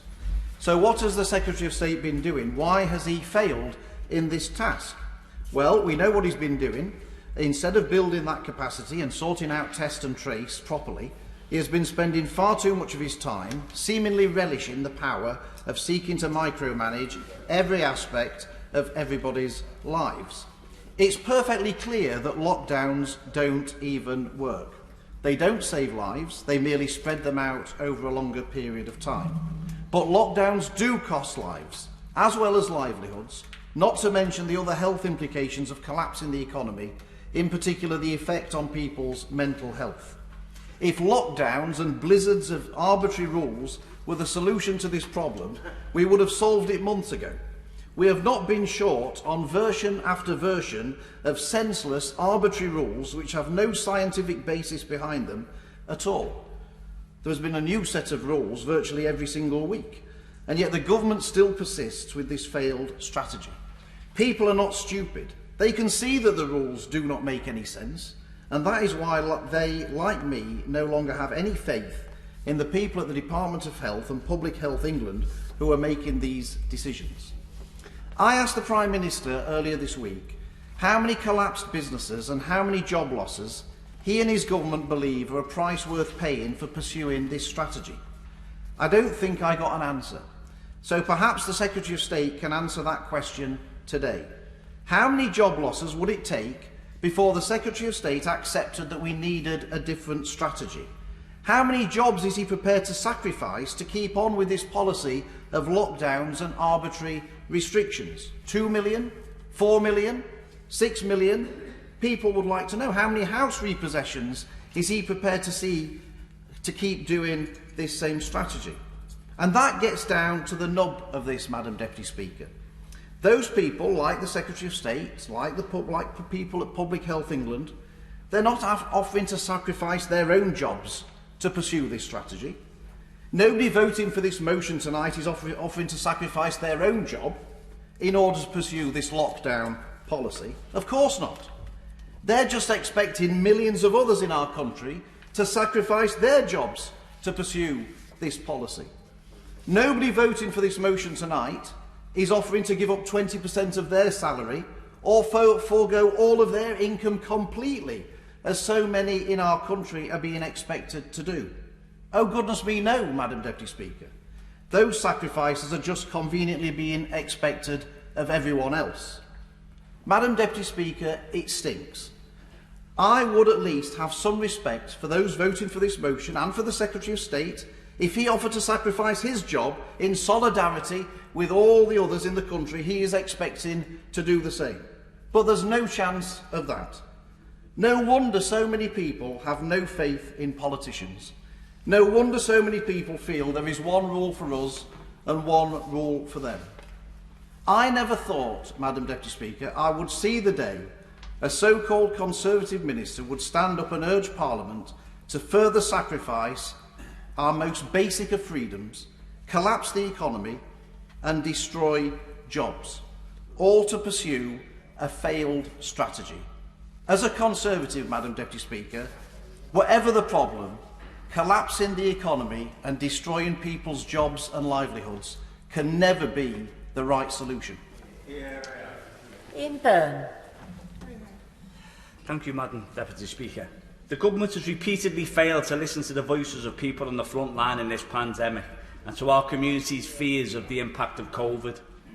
The centralisation and handing of the response of this government to the private sector has been catastrophic and will go down in history as such. My fear, once again, is can a government ideologically hell-bent on using the pandemic as a testing bed for the promotion of the private sector over public services listen and learn from its failings on the eve of another national lockdown? In Liverpool West Derby, the community and mutual aid groups have had to step in where the government and its friends in private companies like Serco have failed us all. In the first lockdown, the community in Liverpool came together to form mutual aid hubs because of these failings. We distributed 48,000 visors, 37,000 masks, thousands of aprons and scrubs to frontline workers. Workers who've been left without PPE by the government. Fan Support and Food Banks and North Liverpool Food Banks distributed thousands of food parcels to families and people in our community, often shielding, who've been left without adequate financial support by the government. In Liverpool, it was evident back in September that the pressure on hospitals was increasing due to the steep rise in COVID-19 cases. Liverpool's mayor, and following that, the leader of the opposition, called for a circuit breaker lockdown, which would have been timed alongside the school holidays. This would have relieved pressure on our health and social care services, and it would have saved lives, but tragically, it fell on deaf ears once again. The challenges facing our communities will be even greater over the winter, and will not be helped by this government, for example, refusing to provide free school meals over the holidays or refusing to reinstate measures such as the eviction ban. Can the Secretary of State guarantee that he will now start to listen and the lessons have been learned from the failings of the first lockdown? Will he finally start prioritising our public services over the interests of private companies who have a track record of failure? And will he finally start listening to the people in communities who have been hardest hit by this pandemic? Sir Graham Brady. Thank you, Madam Deputy Speaker. We are being asked today to take away the fundamental freedoms of nearly 68 million people in this country. And I would like, first of all, to thank Mr. Speaker for his strenuous efforts successfully in persuading the government that we should have 3 hours debate on this, not 90 minutes. But can I just say that 3 hours debate on such a massive intervention taking away liberty shows how little we value the liberty of our constituents. It isn't good enough. It should have been at least a day of debate before we took such extreme action. I have to give up. Put on the record that it's probably only thanks to him that we're having this debate at all in advance of the measures coming into force. My honourable friend is too kind, but I'm grateful to him. I would say that I fully accept the sincerity of the Prime Minister, the sincerity of the Secretary of State in bringing forward the measures that they are, and their belief that they are doing the right thing. Nonetheless, I have to say that in over 23 years as a member of this House, when I vote against this motion tonight, I will do so with greater conviction than I have in casting any vote in those 23 years. Other members have commented on the paucity of information and proper data presented to the House, the fact that we have been asking for the proper impact assessment that gives both sides of the account. That's not only important for us in this House to be able to make a balanced judgment, crucially, it should be there. It should be the basis on which the government had made its judgment. So why it is not possible to publish that impact assessment, I think, should be deeply troubling for all of us. I want to say a word, Madam Deputy Speaker, about a particular sector which is very important for my constituency, the aviation sector, which, after being decimated by the first lockdown and by an absurdly long period of quarantine without airport testing introduced to reduce that quarantine, it has been decimated over a period of several months. Just as they were looking forward to the introduction in the next few weeks of an airport testing regime, instead, for the second time this year, the sector has been effectively closed by the government. Businesses like supermarkets have enjoyed record profits, but also have enjoyed rates relief during this period. Airports and airlines have been reduced to zero revenue again, and it is essential that they are given proper support, or they simply won't be there when we come through this crisis, and are looking to them to resume a very successful British industry over the years. But I want in my last 2 minutes, Madam Deputy Speaker, to raise a more fundamental question, because I want to ask whether some of these measures that the government is taking, whether the government actually has any right to take those measures. Because the thing that troubles me most is that the government is reaching too far into the private and family lives of our constituents. I think there is an unintended, perhaps, but an arrogance in assuming that government has the right to do so, that it has the right to tell people whether they can visit their elderly parents in a care home, whether it has the right to tell parents they can't see their children or their grandchildren, whether it has any right, for heaven's sake, to tell consenting adults with whom they are allowed to sleep. Does it have the right to ban acts of collective worship? And I'm glad that at this point the churches are standing up against this and are objecting, because earlier in the year I thought they possibly went a little too quietly. And any right, for heaven's sake, to ban golf or tennis without giving any reason whatsoever. When the Prime Minister was challenged on this on Monday, he simply said, well, if you start to give exemptions, the whole thing will unravel. We cannot vote for measures on that flimsy basis. We cannot ask people to follow rules which patently make no sense and expect them to have respect for what is being done. So I have a fundamental problem with much of what we're being asked to do here, as well as the economic impact, the human toll which this will have. And I can't be the only member, I'll close with this thought, I can't be the only member of this House who has sat in a constituency surgery with a constituent in tears as they have said that they can't see a vulnerable elderly parent with dementia in a care home. We mustn't do it. Judith Cummins. Thank you, Madam Deputy Speaker. Given the near crisis point in the capacity and the ability of the NHS to cope with rising cases and hospital admissions across the country, I believe that action is necessary. I am, however, at a loss as to why the government has acted so late. This has led to more cases and ultimately more deaths, and means that we now need a longer lockdown, which will have a huge human and economic cost. For weeks we have seen the evidence pointing to a growing second wave of the virus, not just in areas like Bradford, which has been subject to restrictions for months, but right across the country. I know these are difficult decisions for the government to make, but weeks ago the Leader of the Opposition called for a circuit breaker lockdown, in line with sage advice, which the government then chose not to just ignore, but to also ridicule. Had it been enacted then, this short lockdown, coinciding with half-term, could have put a brake on the virus at a critical moment. Some of the pain and hardship that we are now facing would have been spared.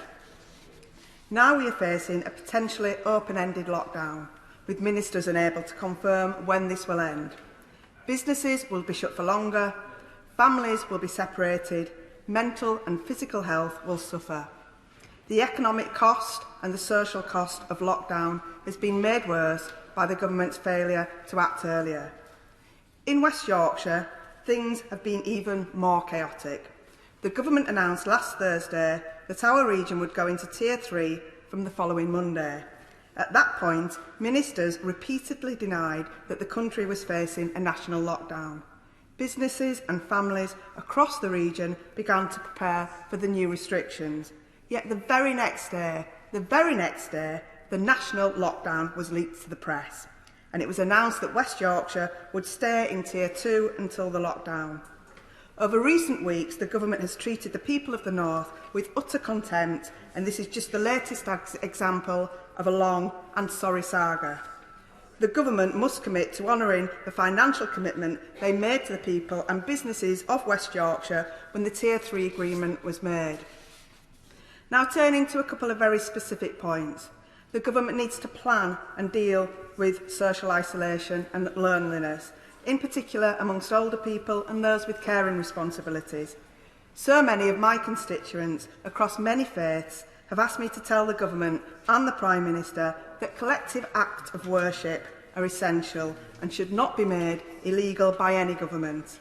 They are an essential part of their faith and an essential part of their lives, and I ask the government to reconsider the ban on collective worship.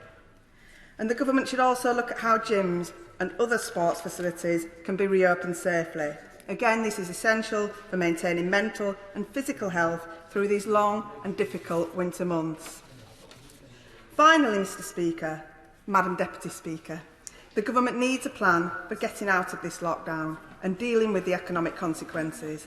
The lack of an impact assessment for these regulations and the subsequent cost to jobs and businesses is simply neglectful, because areas like Bradford will suffer the most if at the end of the lockdown we return to a new set of local restrictions where many businesses will just simply not survive.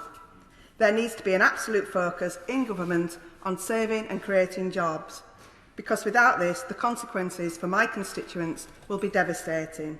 So I say to the government, do not waste this time, use it to get a grip on the virus and begin planning for our economic recovery. A failure to do so will lead to a prolonging of the lockdown and all the human, social and economic harm that that brings. Thank you. Sir Charles Walker. Madam Deputy Speaker, it is lovely to see you in the chair. Madam Deputy Speaker, our freedoms are like the air we breathe. They're fundamental to us as a nation and to who we are as its people. Yet once again we stand on the threshold of using the rule of law to undermine the rule of law, the foundations of which have been laid over centuries. And can I say this, Madam Deputy Speaker? We are not asking our constituents to do anything we have never asked. We have coerced them. We have coerced them through criminal and civil law. Let us not use that word ask, because it is not an accurate description of what we have done.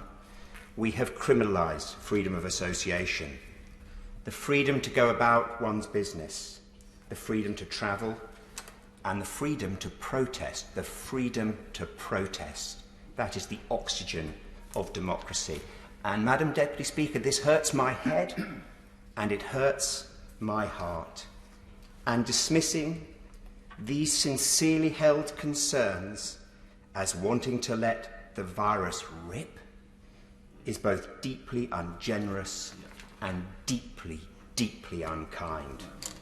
But in responding to that charge, Madam Deputy Speaker, I say, if this Parliament is not the place for disputation, delectable or otherwise, where is this rigour to be found? And I want people to live long lives, full lives, happy lives, myself included. But my mortality, our mortality, is ultimately our contract with our Maker, whereas our fundamental rights are our contract with government. So I will not be supporting this legislation. I think it is terribly unjust and, like my dear friend, in many parts cruel. I will have no part of criminalising parents for seeing their children and children for seeing their parents. No part.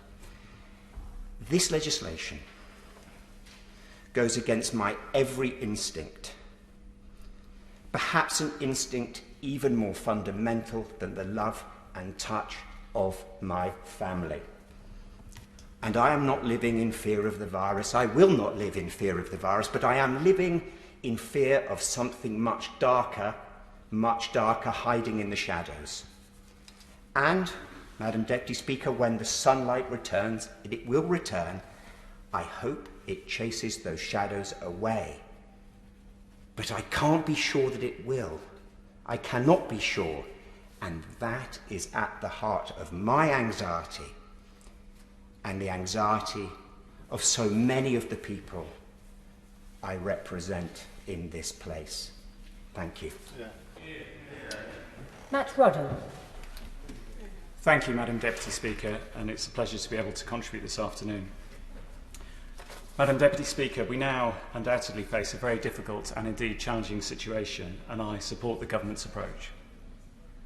Cases of the virus are doubling every few days, and the sheer pace of growth now, it's quite clearly, will outstrip the capacity of the NHS to respond. We cannot ignore the very serious position we now face. These measures, however difficult, are necessary, and indeed other options such as the tiered system have quite clearly now failed. However, although these measures are difficult, they are necessary. Madam Deputy Speaker, I would seek to first pay tribute to all of those who are contributing so bravely in the NHS and other services, our care workers, our NHS workers, key workers, volunteers, and indeed other members of the community. This bravery and determination is impressive, and it's being demonstrated by people who've been through this once already this year, and indeed, in some cases, during the summer and the early autumn as well. I would like to have raised a series of very specific points, which I hope the Minister will be able to respond to later. First and foremost, it would have been so much better if the government had acted sooner. The numbers were quite clear, and as my right honourable friend mentioned earlier from the dispatch box, if this action had been taken sooner, lives would have been saved, and indeed the economy protected. And it is worth reflecting on that, and I do hope ministers will reflect quite deeply on this issue and on the delay, which has been so unfortunate. There are a series of specific points I would like to raise, though. First and foremost, I would hope that the Secretary of State for Health will look into this matter. We must fix the test and trace system. It's quite apparent that it is currently failing. There's a low rate of test and trace carrying on compared with the need. In my own area, we've seen some very serious problems, delays to facilities coming to Reading and Woodley. We've also seen a very unfortunate incident in a care home, and I would ask him to look again at whether it's possible to have much greater capacity for testing in care homes, where people are so clearly vulnerable at this, particularly vulnerable at this time, and indeed also to look at the scope for testing, far greater testing across the health and care system, perhaps looking in much greater detail at the scope for testing home visiting staff. I've had constituents raise that with me in some great concern, actually, elderly, vulnerable residents who would be reassured if there was more capacity for testing visitors coming to their homes. There are, however, a number of other measures which I hope the government as a whole will look into. These are mainly economic and social measures, and other members have raised these today. I would particularly like to mention the concerns of many self-employed people. I realise that members across the House share this issue. One person said to me only today, in fact, I have paid in all my life by tax and through the national insurance system, and now at a time of great need, I'm not able to get anything back. I do hope that the government can look at the loopholes in the measures that they've currently taken and reconsider them and understand that there are people who are potentially missing out on support at this difficult time. I do appreciate they are reviewing some of this. I would also urge them to look across sectors in the economy, not just the most visible end of those sectors. So, for example, in the hospitality sector, measures have been taken to support pubs. It's right that they should be supported. Across the supply chain, though, and other dependent businesses, there has been much less support, and it's very important that ministers remember this and take further action to look at the whole supply chains and whole sectors and understand that a wide range of businesses are under pressure at this difficult time. Finally, I would just like to very briefly mention that I agree wholeheartedly with my right honourable friends and other concerns that have been raised across the House about the importance of people being able to worship, and I do hope this will be reviewed, and indeed that sport and the contribution it plays to our society, the value it has for children and for people's mental health is reconsidered. Thank you, Madam Deputy Speaker. Jane Hunt. Thank you, Madam Deputy Speaker. Prior to this debate, I've been contacted by many constituents with their opinions on how to vote today. My default position would be to support those who wish for fewer restrictions, to allow others to live their lives as they choose to do, to help and support each and every constituent in that choice. However, this is an unprecedented situation, and the first duty of any government must be to protect its citizens. I know that the government, and especially the Prime Minister, has not taken any of these difficult decisions lightly. I have supported and will continue to support the tiered structure and the ability to be able to look at a very local level and understand what is going on in each locality. It has enabled some of the country to remain with a very low level of restriction for an extended period.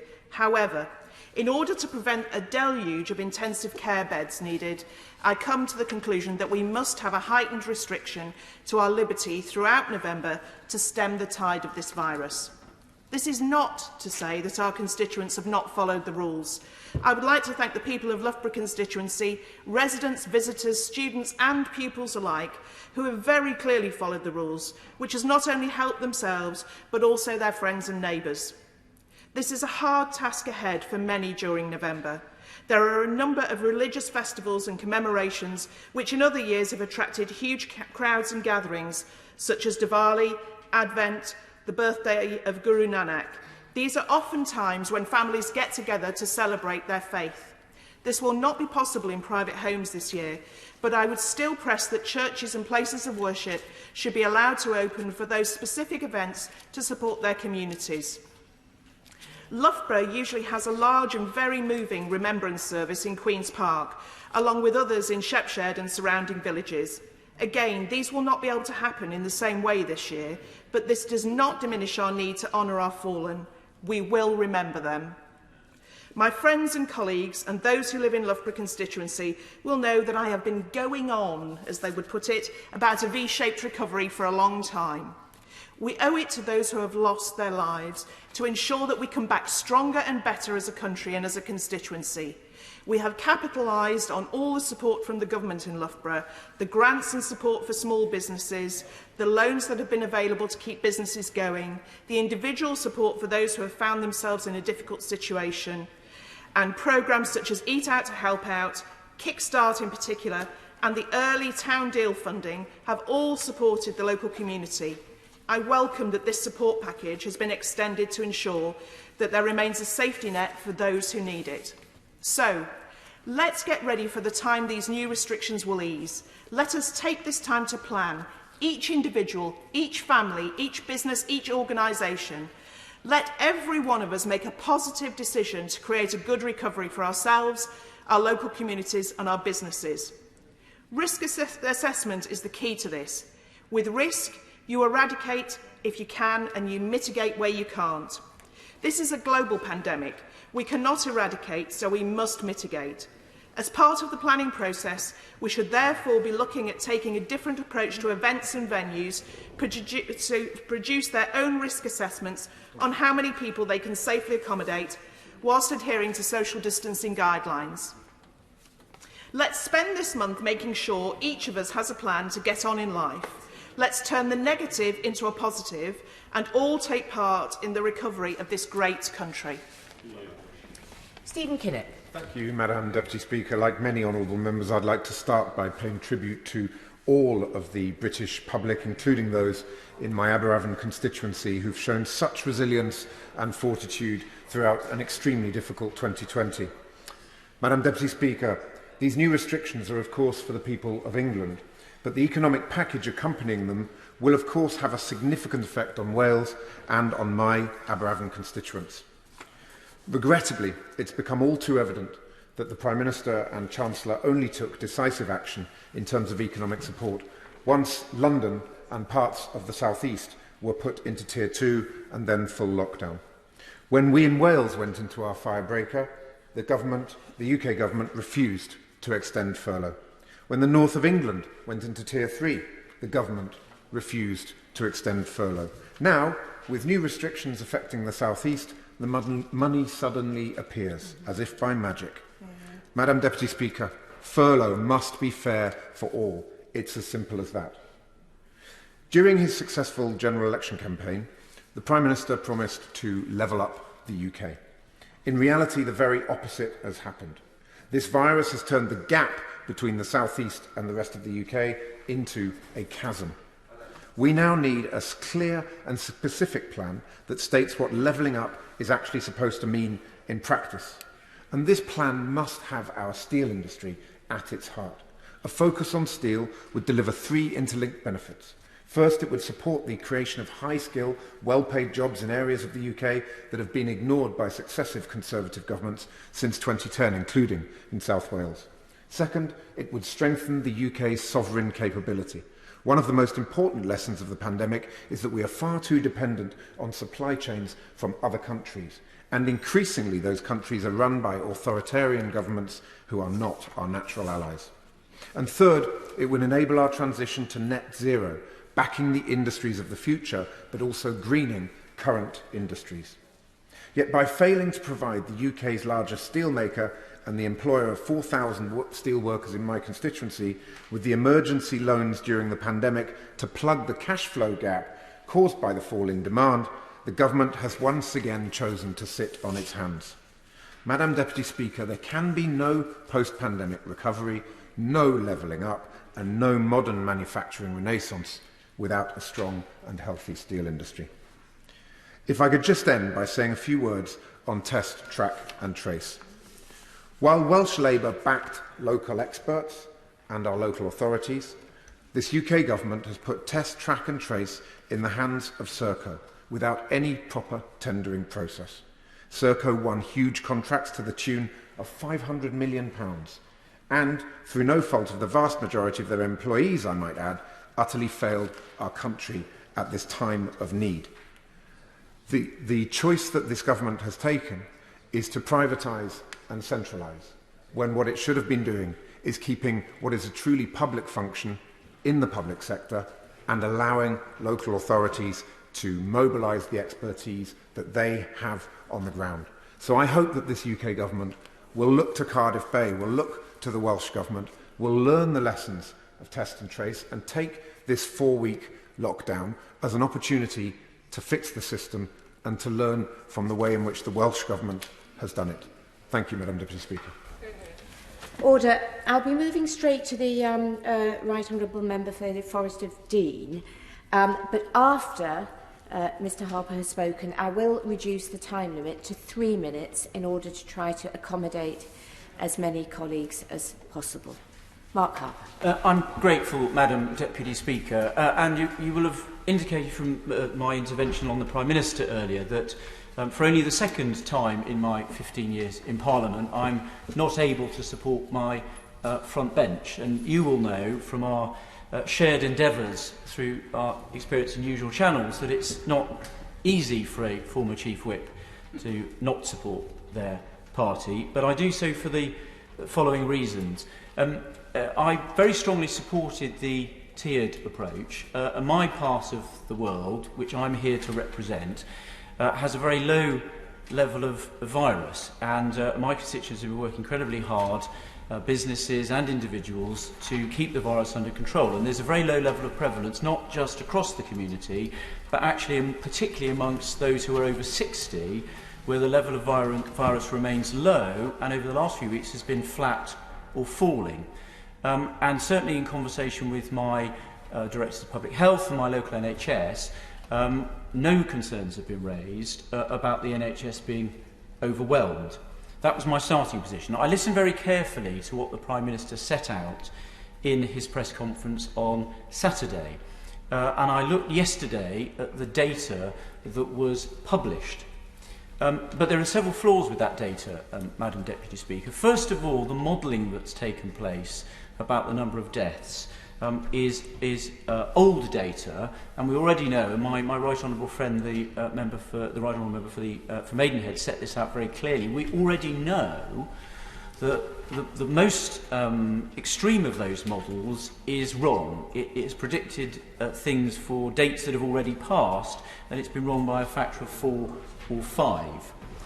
The second thing we know is that the modelling that SAGE has undertaken doesn't take into account, and it's set out very clearly in documents published yesterday, does not take into account the introduction of the tiered system over the last couple of weeks. So therefore, all the modelling just doesn't take into account the fact that over half of the country has been placed under Tier 2 or Tier 3 restrictions. And we know from the information published just yesterday by Steve Rotherham, the Mayor of the Liverpool City region, that region, which was the first region placed in Tier 3 restrictions, has seen quite a significant reduction in virus across all of the region, all of the parts of that region. And of course, it's that data from SAGE that's been fed into the National Health Service, and all of the modelling done by the NHS about its capacity has been based on that SAGE modelling. So if that modelling is wrong, as I believe it is, then the NHS forecasts are wrong. And it was very interesting, one of the leaked slides last week, which showed the capacity of the NHS being exhausted in the next few weeks, interestingly was not used in the presentation by the Prime Minister at the press conference, and no data has been published to substantiate it. And that's because if you look at it, according to that slide, the South West Hospital capacity should have been exceeded already, and it has not, and it is nowhere near being exceeded. And I simply, therefore, don't believe the government has made the case. The one further reason for myself is that these regulations also give the power to use reasonable force to enforce them to officers of the state who are not trained to safely use that power. The Secretary of State knows I've raised this on the floor of the House and with him and with his ministers, and I had understood there was a review to be taken place to remove it. That power should only be used by police officers who are properly trained to safely use it. For those reasons, I'm unable to support the government and will be voting against the regulations later today. Tim Farron. Deputy Speaker, my communities in South Cumbria, in the Lakes and the Dales, arguably the worst hit on both counts in terms of our vulnerability economically, with 40% of our entire workforce on furlough at one stage, a 6-fold increase in unemployment, and then on the other hand, with an age profile 10 years above the national average, the vulnerability and the potential for fatality in the face of the virus is great. At the same time, we're seeing huge pressure on our local health service, which has done a stunning job over the last 7-8 months, making personal sacrifices in every single department. We see the beginning of signs of being overwhelmed by the virus at this period. Just in the last few days, the North West Ambulance Service urging no one to call 999 unless their call was for a life-threatening emergency. So this is what the government is seeking to prevent, and the greatest threat to our liberty is a threat to our right to life and our access to medical services, which are threatened to be overwhelmed if action isn't taken. Having said that, I am deeply critical of some of the government's approach on this issue, not least on some of the economic areas where there's been a blind spot when it comes to 3 million people, we believe, who have been excluded from any kind of support whatsoever. I think of people who have been self-employed for 18 months or so in my constituency. I think of people running small limited companies, taxi drivers, personal trainers, hairdressers, getting absolutely nothing for 7 or 8 months, or people who just happen to be on the payroll just a day or two too late earlier this spring. Those people who are the backbone of our economy, the entrepreneurs that we need to drive the recovery when eventually it comes, those people left in deep and desperate debt, not sure if they can afford to put food on the table for their children or pay to keep a roof over their heads. The government must act, and must act now, to help those who have been excluded. I also point out that a third of those who are excluded are private renters. Now, the government immediately and rightly extended mortgage holidays for those who are lucky enough to own their own homes. Not a thing for renters in the last few days or weeks. And that is why this is a moment, surely, for the government to rush through some other legislation, and that is to suspend Section 8 rent arrears and Section 21 no-fault evictions, and to up the local housing allowance so people can afford to pay their rent. It is essential that we protect the lives and well-beings of all of our constituents and protect them from hardship. And it is above all important that we protect them from the potential of homelessness and indeed destitution. A final word is this, that on the news about the furlough, we're told that people who were laid off prior to the 23rd of September will not be furloughed. I can tell you there are thousands of people in the tourism industry that were laid off because of the hardship that industry is facing. I asked for a package for hospitality and tourism that backdates that further back than the 23rd of September this year and provides a package of support right the way through to March and to the Easter holidays next year. Mr. Liu. 34 years ago, as an otherwise fit and healthy 24-year-old, I was carried out of my home by an ambulance crew with a collapsed lung. I had an emergency operation in the middle of the night. I was frightened, I was worried, I was concerned about many things. Would I live? What would be the impact on my health for the rest of my life? But the one thing I wasn't worried about was that there would be a hospital bed for me. Yesterday, in England, 10,971 COVID patients were in our hospitals. That is an increase of 2,376 on the last week. That's an increase of over a fifth. My own hospital, the Luton and Dunstable, tells me that they have much less spare capacity at the moment than they did in April and May during the first lockdown. So the margin for error is very, very small. Madam Deputy Speaker, there are no good choices before any of us. We are being asked to do a horrendous thing today. The impact on jobs, the impact on businesses, the loss of our freedoms, which every one of us who will support the government tonight cherishes just as much as those who will not, are awful things for us to have to do. But against that, we must set lives lost, hospitals turning people away, the lack of treatment for people who are ill or who have had terrible accidents. And I cannot, in all conscience, vote for anything or not support a measure that would allow that situation to happen. I wish this motion was amendable. I think there are things we could do on safe care home visits. As the Second Church Estates Commissioner, of course, I am concerned about the lack of collective worship, and I would say churches have been some of the safest places I have been in recent weeks. I'm concerned about businesses with bills they can't pay. I'm concerned about the events industry, which just somehow seems to have fallen outside so many of the support packages. Whipsnade Zoo in my constituency is a full 600 acres. It can't open, but Kew can. Why not just close the indoor elements of zoos and allow the outdoor to go, to welcome people? Let's make sure we have click and collect for small shops, small independent shops, people doing their Christmas shopping, so they don't lose out, so people can shop safely come the 3rd of December and not have big queues. And let's make sure we don't have huge New Year's Eve crowd celebrations. The most important thing I want to say, though, is enforcement. It's not explaining and educating. The police, councils, shops themselves must do more about people not wearing masks in shops. People should wear masks at work, and it's terrible that only 8 out of 10 people are self-isolating properly. This is a shared responsibility for all of us. Craig McKinley. Madam Deputy Speaker, I can fully understand the lure of the precautionary principle that the government has been faced with dreadful scenarios and increasing cases and projections. I can understand that lure of let's do this just in case, let's take no chances, and I certainly do not envy the Prime Minister or any of the Quad Group for their decision. But I have a number of concerns that simply cannot be overcome. Let us cast our mind forward to the 2nd of December, because I feel we're going to be here again. What will good enough look like that we can unwind. It took 3.5 months last time for us to have a haircut or have our first pint in a pub. What will be the level of daily infections or hospitalisations that are deemed good enough to unwind? Now, I think this is a mistake by the government for not considering what those figures might be, because it would at least give the public something to aim for and something to look forward to. We've got no concept, no data as to what that is likely to be. We're told that this is the last bridge before the cavalry come over the hill, that we have better treatments and we have that vaccine that we're all looking for. But we don't know when that vaccine is going to be ready. We don't know how effective it's going to be. We don't know the time frame over which it can be rolled out across the population.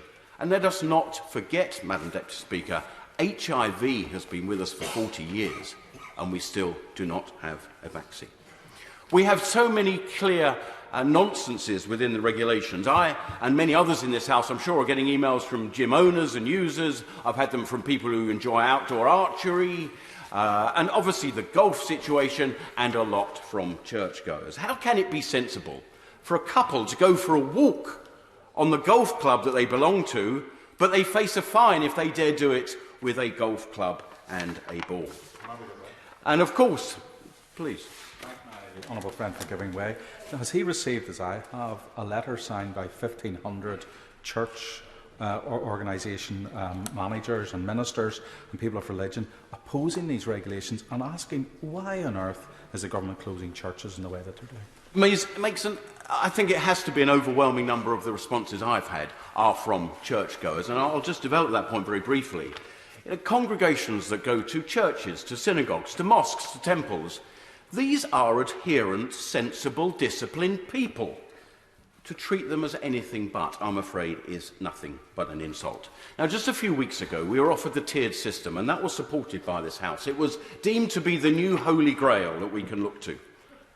And Liverpool, under Tier 3, seems to be having results. We simply have not given enough time for those opportunities to bed in. But in Kent, in South London, my constituency, we're currently under Tier 1. What will all this mean to those businesses who've invested heavily in COVID-friendly and secure facilities? The businesses and the pubs. We've already seen flip-flopping under the earlish published proposals that off-sales and microbreweries can now continue selling beer outside. Whereas always the supermarkets could have sold as much as they like. This, I'm afraid, is at the heart of muddled thinking. I want to develop, just very briefly, what I want to call the Wilkinson's conundrum, a great store on every high street. How can it be that they can continue to sell essential and non-essential, and yet the independent shop next door that sells just some of that non-essential stuff that Wilkinson's can continue to sell will be illegal for them to continue? I'm being asked to spend £50 billion extra today, or perhaps even more. There is no data as to what this means on other health issues. There is no assessment of what this means to families not able to see grandchildren or to see off loved ones in their final days. I'm here to make a decision. I will not be abstaining. I'm paid to have a view. And tonight I will be voting against this. I'm sorry. Order. I would just like to gently point out that not everybody is going to get in on this debate. At this stage, if interventions are taken, particularly from people who are not on the speaking list, it will prevent others from speaking. Sir Edward Lee. If we're going to defeat this virus, the public have to have confidence in the government. They have to know that everything the government does is based not on opinion polls, but on evidence. Modelling is not evidence. Scientific fact is evidence. And there's been too many chopping and changing of government policy, encouraging us to eat out, to help out, to get back the offices in September, then stay away from offices. So base everything on evidence. And I've got so little time, I want to mention one point where evidence is all important. The leaders of all the faith communities have written to the Prime Minister demanding evidence of how it is that people attending church services are spreading COVID. There is no evidence. I know there's no evidence. The Chief Scientific Advisor of the government has confirmed there is no evidence. Everybody knows if they go to their local church or indeed to their mosque that mask wearing is enforced, social distancing is enforced. Even in mosques, my friends tell me people are bringing their own prayer mats. There is no evidence for this ban. The ban comes because the government says if we're going to stop people going to pubs, then we had to stop people going to churches or mosques or synagogues. There is no evidence. However, I intervened on the Prime Minister on a couple of days ago. He assured me that this was only a temporary ban on religious services. The Prime Minister took the trouble to come up to me before this debate and said, Edward, we're going to get churches open. I said, when? He said, soon.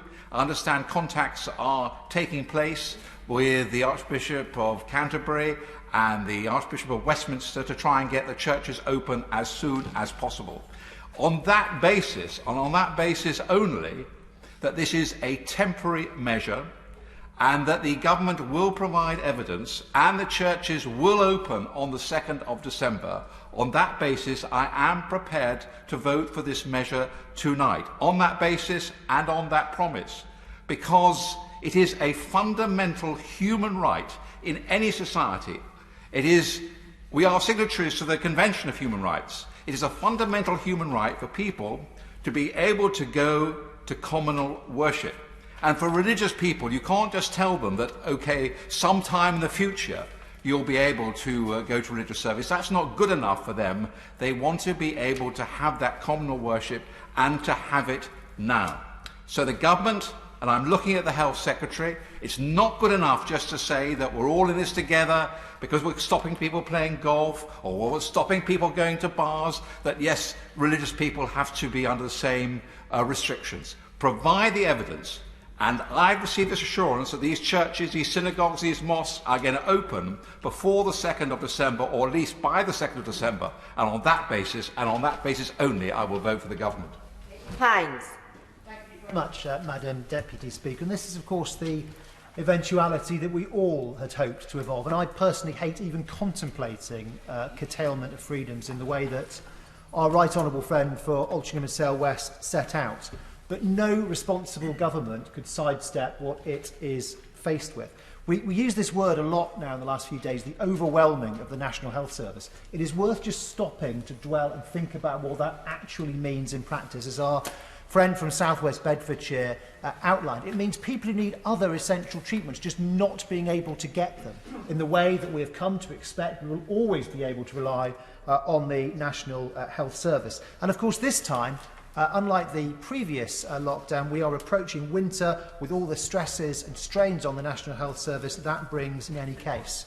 This is a global pandemic, but quite often we speak about it as if we were the only country involved. In fact, every one of the 5 major countries of Western Europe had a steep rise in COVID cases during the course of October, and now there are new restrictions coming across the continent. Perhaps most notably in France and Germany, the other 2 large economies of Europe, with very different political traditions, different health systems, different experiences with test and trace. Both of those, like us, sought to exhaust the possibilities of a localised and a regional approach, and now are returning once again to a national programme. It is true that in different parts of our country there are different rates of prevalence of this virus, but the trend is upwards pretty much everywhere, with the rate above 1. And as the Prime Minister outlined earlier, of course, you know, when one hospital gets full, they move patients on to another hospital. Staff have to move on in order to shore up the system. Ultimately, we are one nation and we have one national health service. Now, this lockdown is not going to be the same as the previous one, in particular because education will remain fully open. And I really want to thank the government and welcome that approach. And I acknowledge that to prioritise schooling, that does involve some trade-offs. And therefore you have to acknowledge that any time that people get together, there is a risk of transmission of this virus. But I would ask for special reconsideration in 2 areas. One is about non-contact outdoor sports, and the second, as so many colleagues, others have mentioned, is about religious services. So obviously not everyone has faith, but for some that do, the solace that they receive from attending church or another place of worship with other people is as important for their mental health as other mental health services, which we rightly prioritise and will keep going come what may. I welcome the business support, and I hope government will also use this time to make sure there are medium-term support packages for the most affected sectors. Nobody wants to be doing this, but I will be backing these measures this evening. Martin Denockley. Thank you, Madam Deputy Speaker. In Huntingdonshire, as of last Friday, we had a very low and stable figure of 58 cases per 100,000, and about half a dozen hospital beds in Hinchinbrook Hospital were occupied by COVID patients. In effect, without lockdown, we would have remained at Tier 1 status. This is of great credit to the caution and sensible behaviour shown by residents locally, and also reflects the excellent local public services and council provision that I'm seeing. If I was to support these further massive restrictions on our liberty and democracy, I would need not only more evidence for their chances of success than I've received to date, but also an understanding as to why Cambridgeshire should be treated in exactly the same way as high-risk areas in the country. One well-respected local family business of some 40 years standing has just contacted me to say that they will not be able to stand a further lockdown. The majority of local businesses I speak to have already made redundancies and now dread for their futures. Huntingdonshire has one of the highest proportions of small business ownership in the country, typically without the capital reserves of large corporations. These businesses have done everything they can to stay afloat through finding new markets, through taking up government loans and furlough schemes, and general twisting and turning to do anything and everything to keep their businesses alive. And I have been incredibly impressed by the resilience and resourcefulness of these local businesses, and they frankly deserve more than for me to tell them that I have voted for a further lockdown, given our low local COVID rate and the national lack of evidence. Our local health workers, carers, volunteers have also done a magnificent job, and many lessons have now been learnt that should improve health and care provision with the second wave of the virus. Yes, of course, we need to save the NHS, but this cannot be at the cost of wiping out the economy, without which there will be no money to pay for the NHS. The problem is that we're not getting a weighted assessment of the health costs in the context of all the other costs. When the Allied forces planned D-Day, an assessment of the human and material costs were drawn up before deciding to invade. It would be wrong to say that Churchill and the generals failed to show humanity in their assessment of likely casualties, but they weighed this up against the strategic objective of retaining a democratic European continent. And we now roll from one lockdown to another with no vaccine and no effective track and trace system. We need urgently to consider our weighted strategy, our objectives here, accepting that whatever happens, lockdown or no lockdown, we are ultimately going to have to learn to live with this virus. Thank you, Madam Deputy Speaker. There are three questions here. How did we get into this situation? What do we do about it now? And how do we find our way out of it? And much has been said about whether we should have done this or other things earlier, and when the crisis has passed, then there should be a full and detailed examination of decision-making in response to this pandemic. When the time comes for that, I will fully support it, but that time is not now, and we have more immediate questions to answer. And this House has to take decisions today on the basis of where we are, not on where we wish we were. And we have to make those decisions, as so often, on the basis of imperfect information and in the knowledge that all our options will harm someone. And I respect the fact that different members of this House can, for good and decent reasons, come to different conclusions on that. And I don't dispute for a moment the human and financial cost of these measures. But it seems to me that the preponderance of the scientific evidence that we have seen is telling us that if we do not take a decision with damaging consequences, we face an outcome with devastating consequences. And for that reason, I will support these measures today. At times of threat, we act to protect the most vulnerable members of our society, even when it hurts the rest of us. That is who we are as a nation, and whatever else this pandemic changes, it must not change that. But the government's job is not just to react, but also to plan for the future. And on this, I have to say, I do not think the government has said enough. We must now accept the need to live with this virus in the longer term. And it's simply impossible for businesses or individuals to manage their lives if we are to find ourselves continually and unpredictably in and out of lockdown. So these measures may be a short-term strategy, but they cannot be a long-term one. And in a second lockdown, everyone knows it can happen more than once. What's tolerable as a one-off looks less so when it seems like a repeated occurrence. As others have said, lockdown is hard on our mental health, harder still when it's dark and wet outside, and all this, I'm afraid, affects likely compliance with these restrictions. And if people don't comply, the health benefits of a lockdown disappear altogether. So there has to be clarity on how we come out of these restrictions, not just, I'm afraid, on what date the government hopes that we do. So the government must say clearly what objectively we need to see in order to have these restrictions lifted so everyone can see the way out of them as well as the way in. And thereby, I hope, making it more likely that people will comply with them and more likely that they will have their desired effect.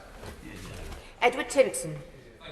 Madam Deputy Speaker, and as the Prime Minister said earlier, none of us want this, pitting lives against livelihoods, and I would also add the quality of our lives. It's excruciating, it's uncomfortable, and it tugs at our values and sensibilities. But the truth is that it is an invidious conundrum with no good options, as my honourable friend has just said.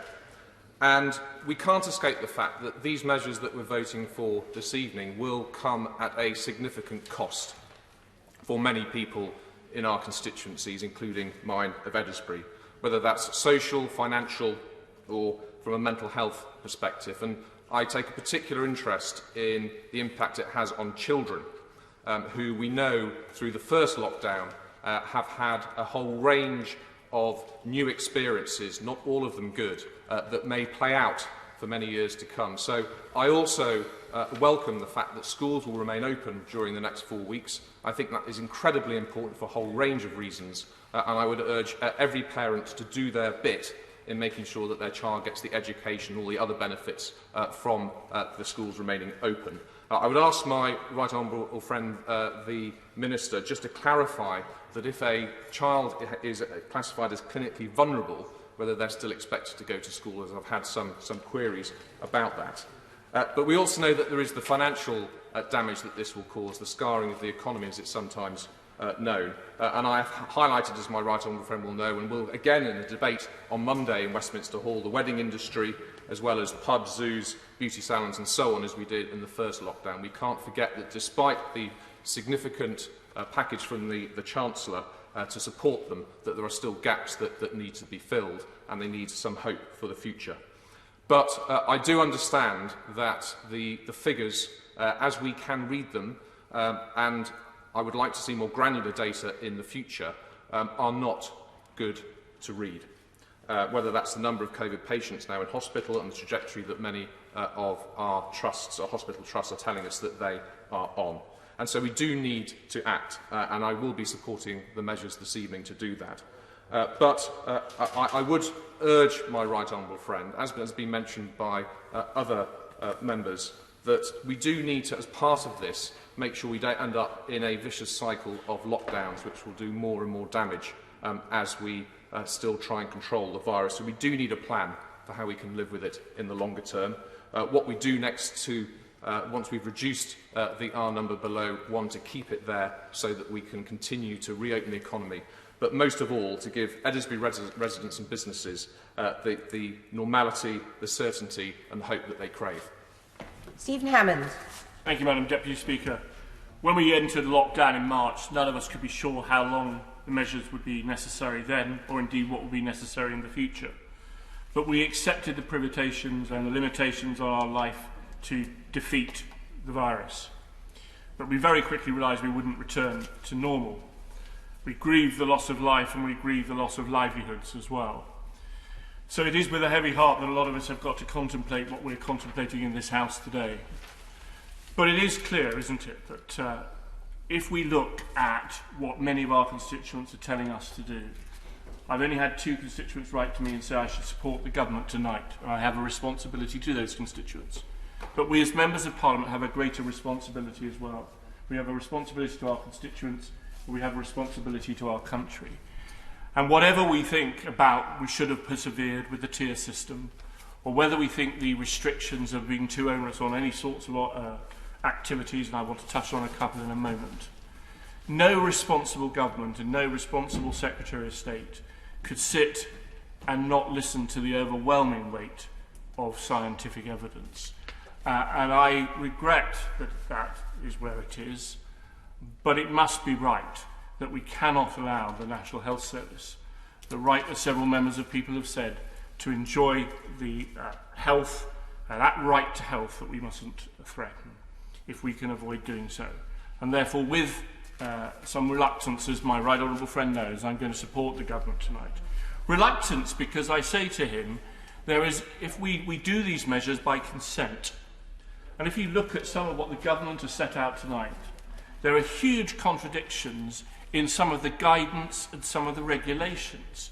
And still the government hasn't the chance to clarify those, and it should do so. The most obvious, of course, is about the off-sale of beers, where the regulations clearly say you can do so, but the guidance this morning still hasn't been changed. That's maybe not the most important one. Some of the guidance on educational establishments and what they're able to do is much worse and hasn't been clarified. But can I say to him, the inconsistencies as well. Why can I go for a run where someone could cough and splutter, but I couldn't play a round of golf? Like so many of my fellow members of this House, I regret that we are putting privations and restrictions on a huge numbers of people who wish to worship and express their faith. And I say to my right honourable friend, I hope that the observation and the commitment that was given to my other right honourable friend will be honoured. So I will be supporting the government tonight. But I hope that the government will use the time to make sure it sets out clearly what its targets and objectives are, and sets out clearly that it can stand up the test, track and trace system, and it can set up the new, more widespread testing. Hugh Merriman. Thank you, Madam Deputy Speaker. And when looking at this issue and my vote this evening, I look at the evidence and I ask myself three questions. Can our local NHS cope? Have we assessed properly the impact of the regional lockdown? And which path will be the least destructive to the health and well-being of the constituents that sent me here to serve them? And when it comes to the local NHS, the figures today show that we have 24 COVID inpatients being treated by East Sussex county hospitals. Of those, a third are being treated in the community. Not one of them is in a high dependency unit.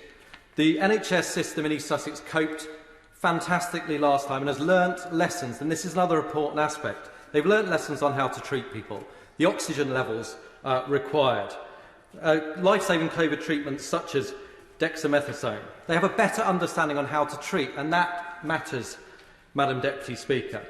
So when looking at the evidence of the regional lockdown, I just do not believe that we have given it significant time to properly tell us whether it is working or not. Data coming out of University College London suggests that the R rate is close to or at the rate of 1, and the words coming out of Imperial College suggest it's too early to tell. The daily average has now gone down to 20,018. And so what that again tells me, Madam Deputy Speaker, is that we should have given more time to determine the regional lockdowns before we shut down other parts of the country where COVID rates, as they are in East Sussex, were low. And then it comes to which path will be the least destructive. And again, I've asked for evidence to show that the destruction and damage caused to people's lives, their livelihoods, will actually be worse off if we did not take these measures. And this evidence has not been provided to me. And it's very difficult to make a decision when we've not got two competing sets of analysis. And I've been asked, Madam Deputy Speaker, have I met anybody who has lost a loved one through COVID? And the answer to that is, tragically, yes, I have, and the heart goes out to them. But I have also attended the funeral of a friend in the last year who took his life, having lost his job. I have met people who have not attended hospital appointments and now have terminal illnesses and wish to goodness they had. I have met people who suffer domestic abuse behind closed doors that is not uncovered. I have met people who have lost their jobs and the roof over their heads because they have lost everything in life and they have become destitute. And I have also experienced people with a mental health torture from isolationism and loneliness for which they cannot recover. Those lives matter too. And because I cannot see any evidence showing that there could be more of those lives impacted than the lives we save, I'm unable to support and I will vote against these measures this evening. Madam Deputy Speaker, this decision facing us today has big implications for how we recover from this pandemic and how we take the people with us. So I'm pleased we're at least having a vote on it, and I've kept an open mind and listened to the debate. And I know the government has a very difficult balance to take, and a judgment call to make based on the clinical advice, what the economy is saying, and what people are saying, what is sustainable for their compliance. And let's be clear, there is no risk-free option. It's all about a balance and management of risk. But the advice from clinical experts, I'm afraid, is too often confusing and contradictory. Why is SAGE using predictions of 4,000 fatalities per day, as my right honourable friend from Maidenhead has said, but the actual figure turns out to be 1,000 at most? Why can projections just a couple of weeks or 10 days ago turn out to be so wrong that they have to be revised so sharply? Is not the problem we seem to be conflating scenarios with forecasts too often? And where is the clarity over how many of these deaths might reasonably be expected to have been seasonal flu deaths if COVID was not a thing? What weighting is being given to the rise in non-COVID deaths at home because people with cancer, heart disease and other conventional killers are not getting the treatment in hospital which has been reconfigured almost exclusively to deal with COVID, let alone the impact we're seeing on suicide, on stillbirth rates and on babies. And now we're talking about a third wave. How many more waves are we going to have? So clearly, Madam Deputy Speaker, the science is not black and white science. And therefore we really need to look at the impact of all the measures holistically and not just what one set of scientists is telling us. Now, the impact on business is of greatest concern, as many honourable members have said. The hospitality industry being hit hugely. The service industry relying on the hospitality industry almost forgotten. The already struggling small, apparently non-essential shops just stocked up for Christmas, losing their trade to supermarkets and garden centres up the road. The aviation and international tourism industry, the impact on travel agents who can't furlough because they've got to work to process the refunds for which they get absolutely no payment at all. Madam Deputy Speaker, for many, this is economic death by 1,000 cuts, a salami slicing of business, and the resulting redundancies and bankruptcies, reduced wages, will affect the livelihoods and lives of so many of our constituents. At the very least, we should have an economic audit of the impact of lockdown, which feeds into and challenges the scientific advice. And the other crucial factor is what people are prepared to accept and follow, and that is linked to confidence in the explanations which they are being given. And when you see apparent contradictions, like go and exercise, but you can't play golf, you can't play tennis, children can't exercise outside, you can't go to church, then clearly when logic is not being applied to those, people's confidence is trashed. National lockdown is a big step. The science for it is questionable. The business case against it is overwhelming. Why are we doing it at this stage before we've seen the effects of regional lockdowns? So for me, Madam Deputy Speaker, the case is not proven, the measures proposed are not proportionate, and I can't vote for them.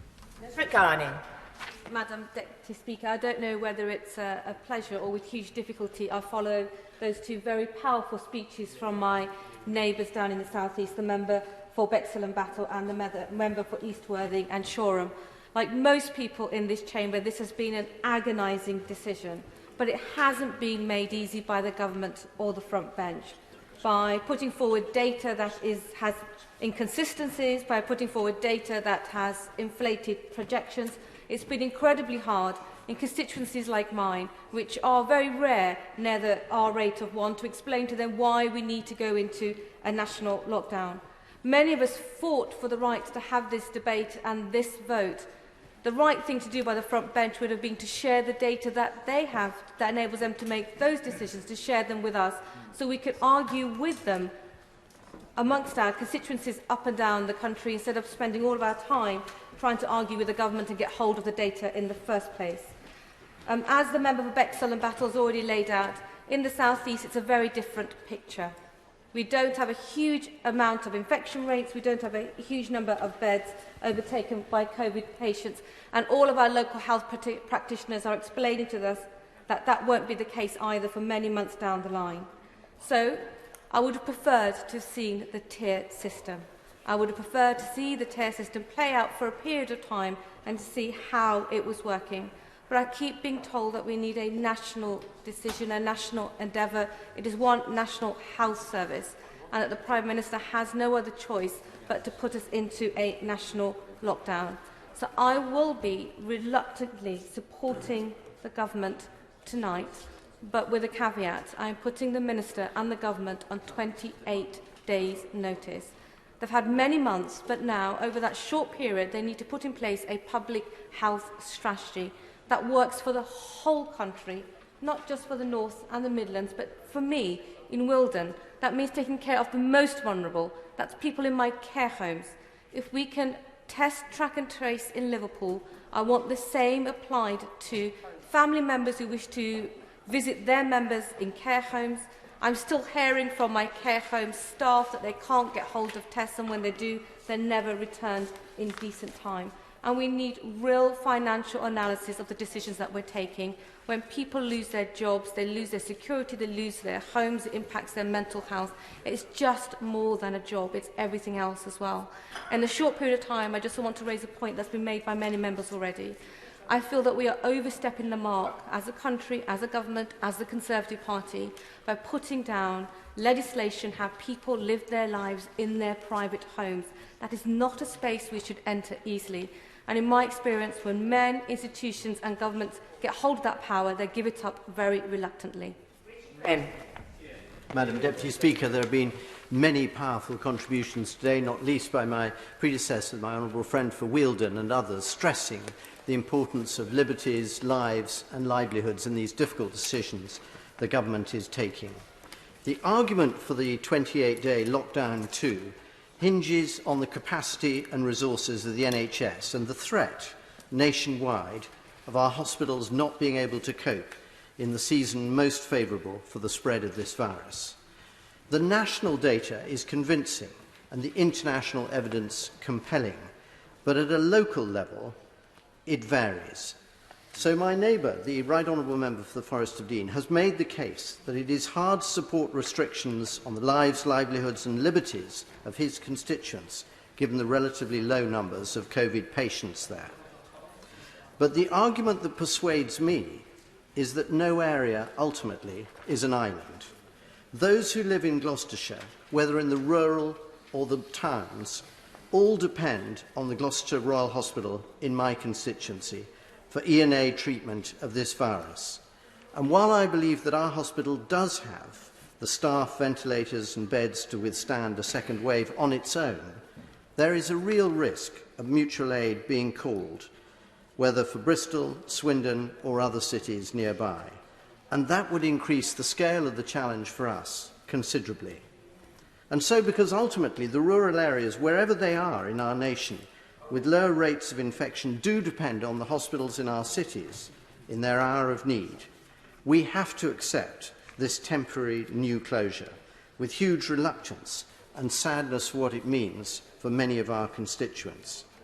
Now, this bill, a statutory instrument, is not amendable this evening, but I hope that the Secretary of State, who I'm sure is listening hard, and his colleagues will continue to fine-tune the detail and the guidance, because balancing what I called in October the small joys in lives with risks to infection rates is important in a democracy where only consensus and agreement to comply will deliver the result that we all want. The letter, in this context, from the leaders of all the major faiths is the single largest plea in numbers of lives and well-being touched. The voices supporting visits to care homes, gyms and other things precious to constituents are also important, within an acceptance of the second lockdown, and these voices must be heard. In cities like ours, with a cathedral, dozens of churches, a handful of mosques, and adherents of the Hindu, Jewish and Sikh faiths as well, the freedom to pray is welcome, but the freedom to worship together is one I strongly support, and I urge the Prime Minister to ensure this come back with a return to local tiers on December the 2nd. Steve Baker. These are extreme measures for extreme times. I think I found myself agreeing with every word of what my right honourable friends for Altrincham, Sale West and Broxbourne said, but I have forced myself, against my instincts, to confront the reality of the government's arguments, and I want to say a big thank you to the Secretary of State and to the Prime Minister for giving me a privileged opportunity to take scientists into Number 10 to interrogate the data. I confess it was as a red team, as I said in public. I was rather hoping that we would take the wheels off the data and thereby stop this lockdown altogether, and I'm sorry that that has not been possible. The best argument for the government's policy is the one I put in a Telegraph article earlier, the argument that with an R above 1, perhaps to 1.5, from which is a level, it's easier to suppress to 1.5 than below 1, I understand. But the best argument is that with that plateauing phenomenon, you get intolerable pressure on the NHS. And because Professor Whitty had to, if not correct, then clarify the record of what he said yesterday to the Select Committee, I went back to see what my right honourable friend said to me about Liverpool's cases when I intervened on him Monday, I think. And I pay tribute to him because on this complex subject, he did not get it wrong. He got it right. I've checked very carefully and I'm sure he got it right. But the reality is that there are different data sets. If we look at what Professor Tim Spector said, he tweeted out further evidence today from our Zoe CSS survey that we've passed the peak in the second wave of new cases in the UK. There'll be a 4-week lag before this is seen in a decline to deaths and 1 to 2 weeks in hospitalisation. The R value is close to 1 in most areas now. But the point I want to make is this. The government's strategy, as advocated by some of the best scientists, it's been my privilege to meet them, relies upon a bet that science will deliver vaccines, improved testing, improved treatments. And I'm delighted that people are optimistic about it. But I'm being asked now to impose the most enormous costs on my constituency and on my country on a bet about science delivering in an environment where there are contested data sets, including a data set which suggests R going below 1. And I'm not able to do it. It's with a heavy heart and many misgivings that I will be voting no tonight. And I really wish I had the clarity on either side of the argument, which is occasionally held and expressed in this House and much more routinely expressed outside. I want to make a point about compliance. If we have this lockdown and it's not complied with, it will be a disaster. We can have no more innovative eye test procedures in the course of this lockdown. There must be compliance and a good example set. In 28 days, I will not behave in the way I have this week. I'll continue to behave responsibly in working with the government. But there will be no equivocation about my views in 28 days. We've got to learn to live with this virus, deliver on the new science, reform expert advice, reform modelling, and improve standards in government so that never again do we see a model like this which evaporates like morning mist under the sunlight of close inspection. Dr. Luke Evans. Thank you, Madam Deputy Speaker. And 48 hours ago, I came to the House and asked them to sharpen the axe with regards to the measures being put in place.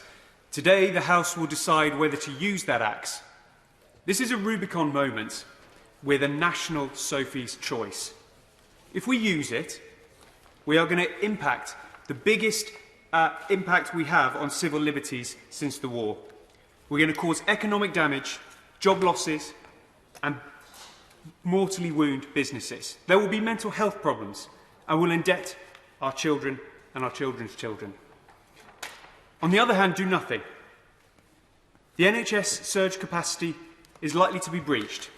The quagmire of COVID will actually kill off all the non-COVID cancer, stroke and joint operations. More people will be left with long COVID and the staff will be struggling to cope, facing burnout, or worse still, literally having to choose between whose mother, father, grandfather or grandmother will get treatment. This is a horror choice for any government, and I think it is right that the 650 representatives from across the country will make this decision. Now, unfortunately, there is no double-blind trial running where there's a second UK where we can see what else is happening. We have to make a judgment call on what we think might happen. So for me, the concern is over the surge capacity. And in the Health Select Committee, we have seen evidence of what happens when this is breached. In Italy, there were many, many oversubscribed beds that people could not get treatment. People over 60 were written off purely on their age. Now, many in the House may well find themselves written off for that very reason. And in Spain, there were nursing homes that were abandoned with people in them. We have to take that seriously. And if you think it can't happen here, I ask you to look at the letter you received from the NHS providers this morning that represent all 216 trusts. And they ask us to support this motion as urgent action is needed. Now, I spoke before about this virus has opened Pandora's box, and we need hope. That hope comes in the ingenuity of vaccines. But until then, I believe our communities will follow the lockdown rules. I believe that the Treasury should continue to actively listen and do its darndest to support businesses and jobs. And I believe that mass testing must be rolled out so that people can get a test and carry on their daily living. And I will support the lockdown, but hold the government to account to mitigate the impact of their using this tool and make sure that we cut down this COVID pandemic. Neil. Thank you, Madam Deputy Speaker. It is a profound moment that we are being asked knowingly to restrict the civil liberties of our fellow citizens to an unprecedented degree in peacetime, and knowingly and deliberately to harm the economic welfare and, in some cases, the personal welfare of our fellow citizens, because lockdowns have consequences and lockdowns themselves do damage. And in deciding whether or not that can ever be acceptable in a country that believes in the rule of law, it is important to consider whether or not such measures are necessary, are proportionate, and are supported by evidence. Well, I accept that the COVID pandemic is an emergency of a kind that can make such draconian measures necessary. I regret to say, however, that I do not believe that the measures set out in these regulations are either proportionate or based upon the evidence. I don't doubt the Secretary of State and the Government's good intentions, but the details of the measures go beyond that which are appropriate, it seems to me, to achieve the objective that is set out. And I think we could refer perhaps to the Bingham Centre for the Rule of Law's briefing and the reference there to the late Sir John Laws and his description of doing that, the minimum which is necessary, in effect, to achieve the objective with the minimum intrusion upon civil liberties. I'm afraid some of the measures here go beyond that. There is no scientific basis for the banning of non-contact outdoor sports. There is no scientific basis for treating grassroots football and community sport differently to elite sports in those fields. There is no scientific basis for preventing and indeed criminalising people of faith going to collective worship when they do so in a safe fashion, foregoing the right to join in communal hymn singing or music to limit the risks of transmission. That goes beyond that which is proportional. There is no economic impact as to the disbenefits to businesses. I've seen family businesses with 20 years standing already go under in my constituency. I cannot vote to support that without clear evidence as to why that is necessary, the extent to that which is likely to continue, and what the plan is to come out of the other side of this in good order. So, with a heavy heart, I cannot support the government in the lobbies today. Because these measures are not amendable, I would have been prepared to look at a more limited, more proportionate form of regulations, but it goes beyond it. And an example of the short notice that we've had to consider these measures, the poor drafting of them, is that you're allowed, for example, to go to an estate agent under the regulations, but you cannot go to your solicitor. But the documentation that you will need to get a mortgage and to move house will frequently need to be witnessed in person by the solicitor. These are poorly drafted regulations, and that's a simple and one of only many examples of that, and why I can't support them. Anna Davison. Thank you, Madam Deputy Speaker. It's with a heavy heart that I stand today to support the government's proposals for a national lockdown, which incidentally are supported by 55% of Bishop Auckland residents, according to a local survey I ran this week. But let me begin by making this perfectly clear. The notions of freedom and liberty remain at the core of my values, of my ideology and of my very ethos. And it goes entirely against my instincts to impose restrictions on the freedoms of our residents. I certainly didn't come into politics to tell people why they could leave their homes, who they could visit, whether they could spend time with their families, and to tell people they aren't allowed to go out on a first date. Now, this is not a decision that any of us will take lightly, but I believe we must make the choice to do the next right thing and support this 4-week lockdown. And we know that the next 4 weeks are going to be difficult. I remember all too well the solitude of living on my own during the first lockdown and what that did to my mental state. And that is a tiny speck of nothing compared to what some of our constituents have gone through. People have lost loved ones, either to COVID or to other illnesses that COVID left undetected. And my deepest condolences go out to everyone affected in that way. And mental health, an issue very close to my heart, continues to decline for so many across our communities. And each of us must do all we can to support them in the difficult, dark nights ahead. Many businesses are facing unprecedented difficulties, and each of those needs a group of employees desperately concerned about their jobs, their livelihoods and their futures. And I must say I'm incredibly grateful to the Chancellor and to the Treasury team for the support that they have put in place. And I urge them to continue to engage with we MPs, with our businesses, with our local authorities and with our individual residents to ensure that we can continue to support as many people as possible through this period of economic hardship. So I hear people ask, how then can I justify voting for these restrictions today? And the answer is because I'm thinking about the future of our freedom. Like all of us, I want to see life return to normal as soon as possible. I want to see children playing with their friends, students celebrating Freshers' Week, and couples having the big weddings of their dreams. And I want to see families able to get together to celebrate Christmas. But to get our freedoms back means biting the bullet now, acting decisively and suppressing the virus through this time-restricted lockdown. We will defeat this virus. Of that, I am completely confident. We will return to the sunlit uplands of hope, optimism and promise, and we'll be able to refocus all our efforts, not on an unexpected global pandemic, but on rebuilding our country, as the PM says, building back better, levelling up those left-behind areas and massively increasing opportunities for people in Bishop Auckland and beyond.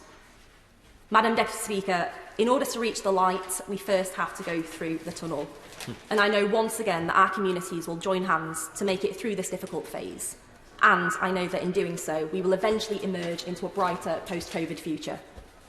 Jonathan Ashworth. Thank you, Madam Deputy Speaker. This afternoon, members have spoken with sincerity and eloquence. And I think it's clear that the House would have benefited, the legislation, the regulations would have been improved, and indeed our constituents would have expected a full day of debate, because we are invited to endorse a long, hard lockdown, which the Chancellor of Duchy of Lancaster himself conceded at the weekend could well need to stretch beyond the beginning of September. Now, we on this side will endorse the regulations before the House tonight, because for all the disputes about graphs and modelling, the trends are clear. General and acute beds are filling up. Critical care beds are filling up.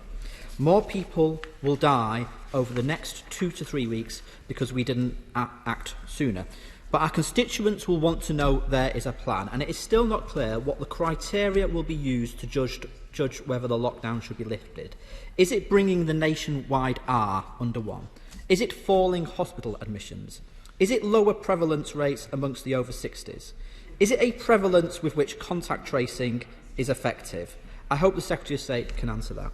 And I want to underline 3 quick points that members across the House have raised.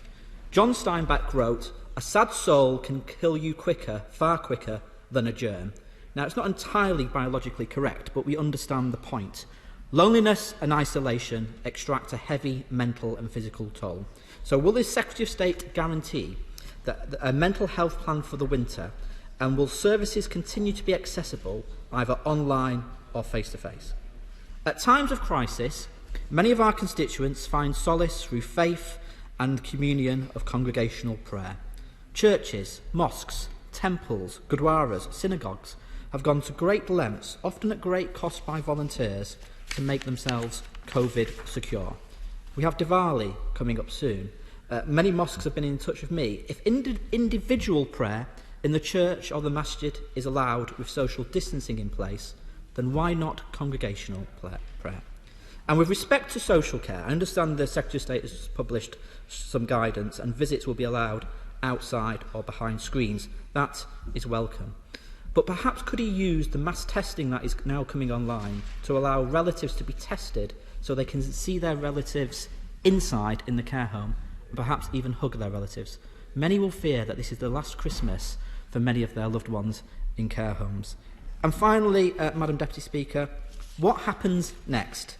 The Paymaster General yesterday warned of further lockdowns, but a hokey-cokey of lockdowns has to be avoided. This virus is controllable with the correct measures in place. So we urge the Secretary of State to use these 4 weeks to quickly expand the saliva testing to all NHS staff and key workers. Secondly, we need tracing teams led locally, doing the detective work to identify the super-spreading events with retrospective tracing. East Asian countries are avoiding lockdowns with this cluster-busting approach. We should institute it here. We need decent sick pay and support for those isolating, and we need to improve ventilation systems in public buildings. And finally, we need a plan for Christmas. When the lockdown ends, thousands of students will be travelling the country to go home. What is the government's plan to keep us safe through the Christmas and New Year period? But tonight we will support these measures, but we are demanding our constituents pay a huge price. We are demanding our constituents make greater sacrifice because of a failure to act sooner. Secretary of State Matt Hancock. Thank you very much, Madam Deputy Speaker. And these measures that we've just debated are indeed extraordinary measures in response to an extraordinary threat to our nation's health and prosperity. And the measures do not come easily to me, nor to my right honourable friend, the Prime Minister, and nor should they to this House. Our historic liberties are hard-won and precious, and they should not be infringed save the gravest of times.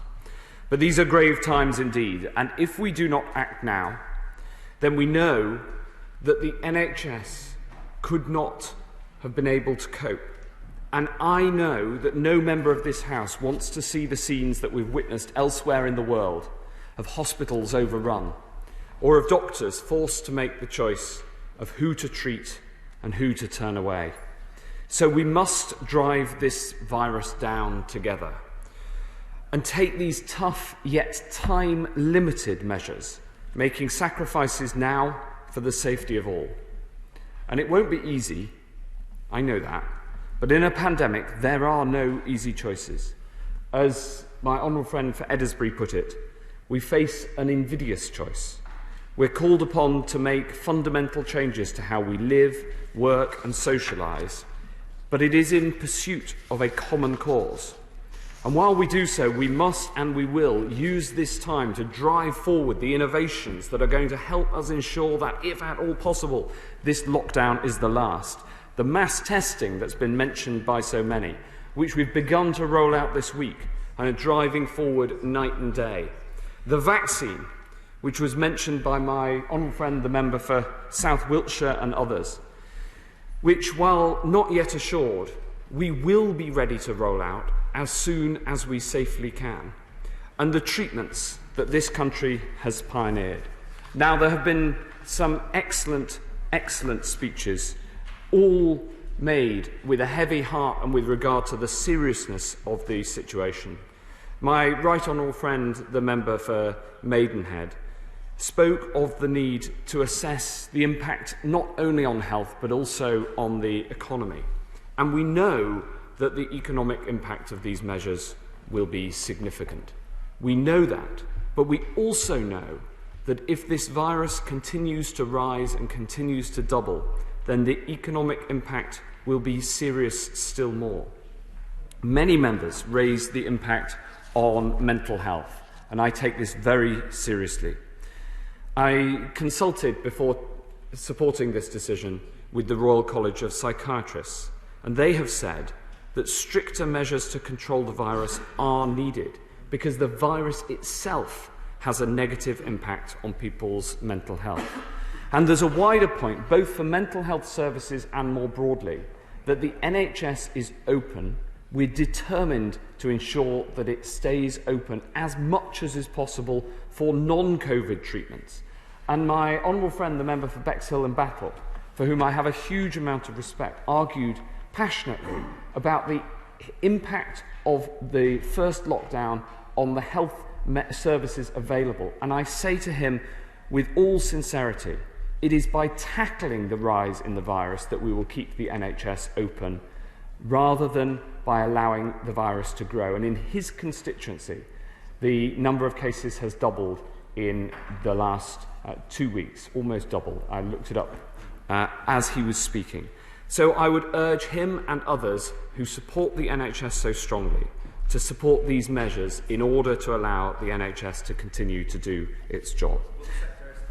Yes, of course. The Prime Minister very honestly said to me on Monday that one of the lessons from the end of lockdown 1 was that we didn't insist enough on people isolating when they were contacted by test and trace.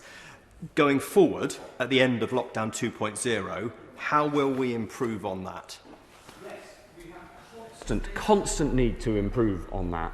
Firstly, the number of people being contacted and who are isolating has risen sharply. Secondly, while of course there's always a need for more, the proportion has started to rise recently, and the amount of resources and support that we're giving to the test and trace service continues to grow. So I absolutely support the point that my honourable friend's making, that we must use this month to ensure that that service is there and ready. But those who've said that it doesn't have any impact, I think, are wrong. It is having a significant impact on bringing the R down from its natural elevated rate of around 2.5 to where it is today. But with the R above 1, the virus continues to grow, and we must bring it down.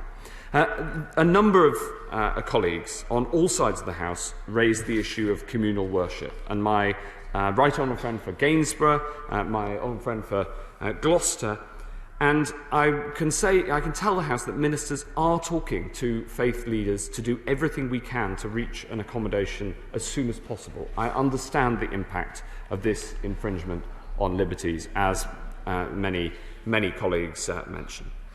We saw support for the measures from across the House. The honourable member for Aberfan talked about how furlough must be fair for all, and we've extended the furlough system. My honourable friend for Wimbledon talked about the overwhelming weight of scientific evidence. And while science, of course, consists of men and women with different views, I truly believe that the overwhelming weight of scientific evidence is in favour of suppressing the virus.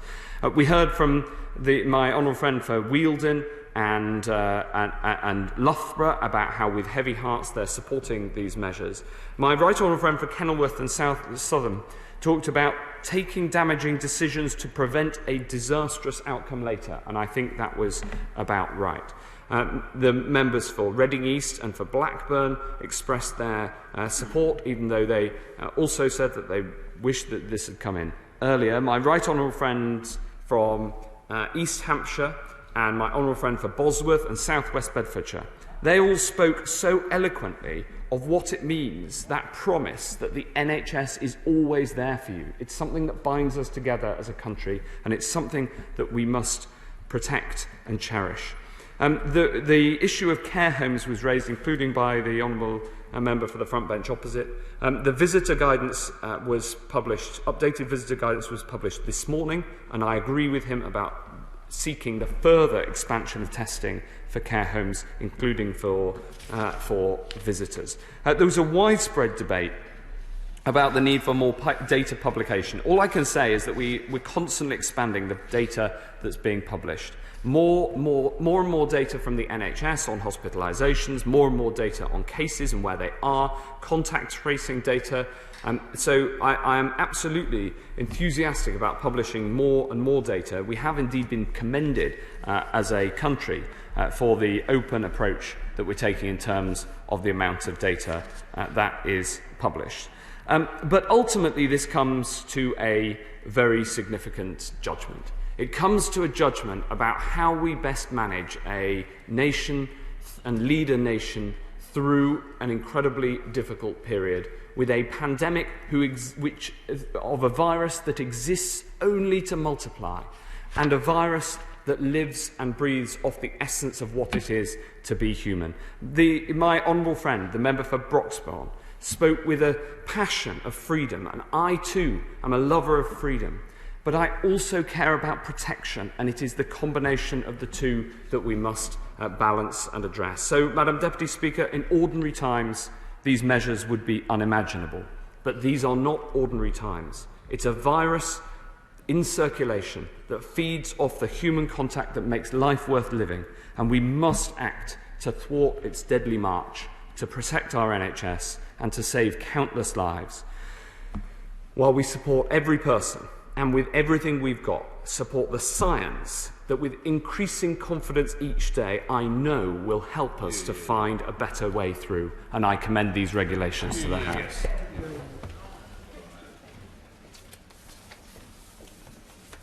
Order. The question is, as on the order paper.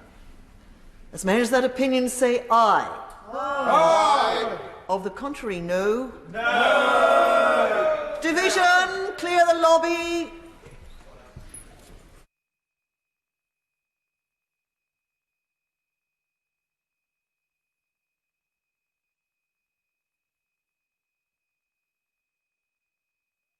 Order! Honourable members, apart from front benches, should be leaving this chamber by the doors behind me, please.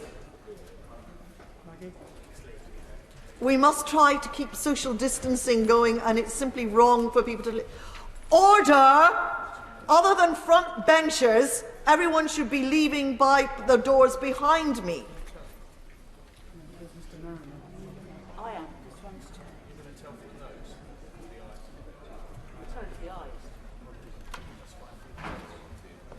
Tell us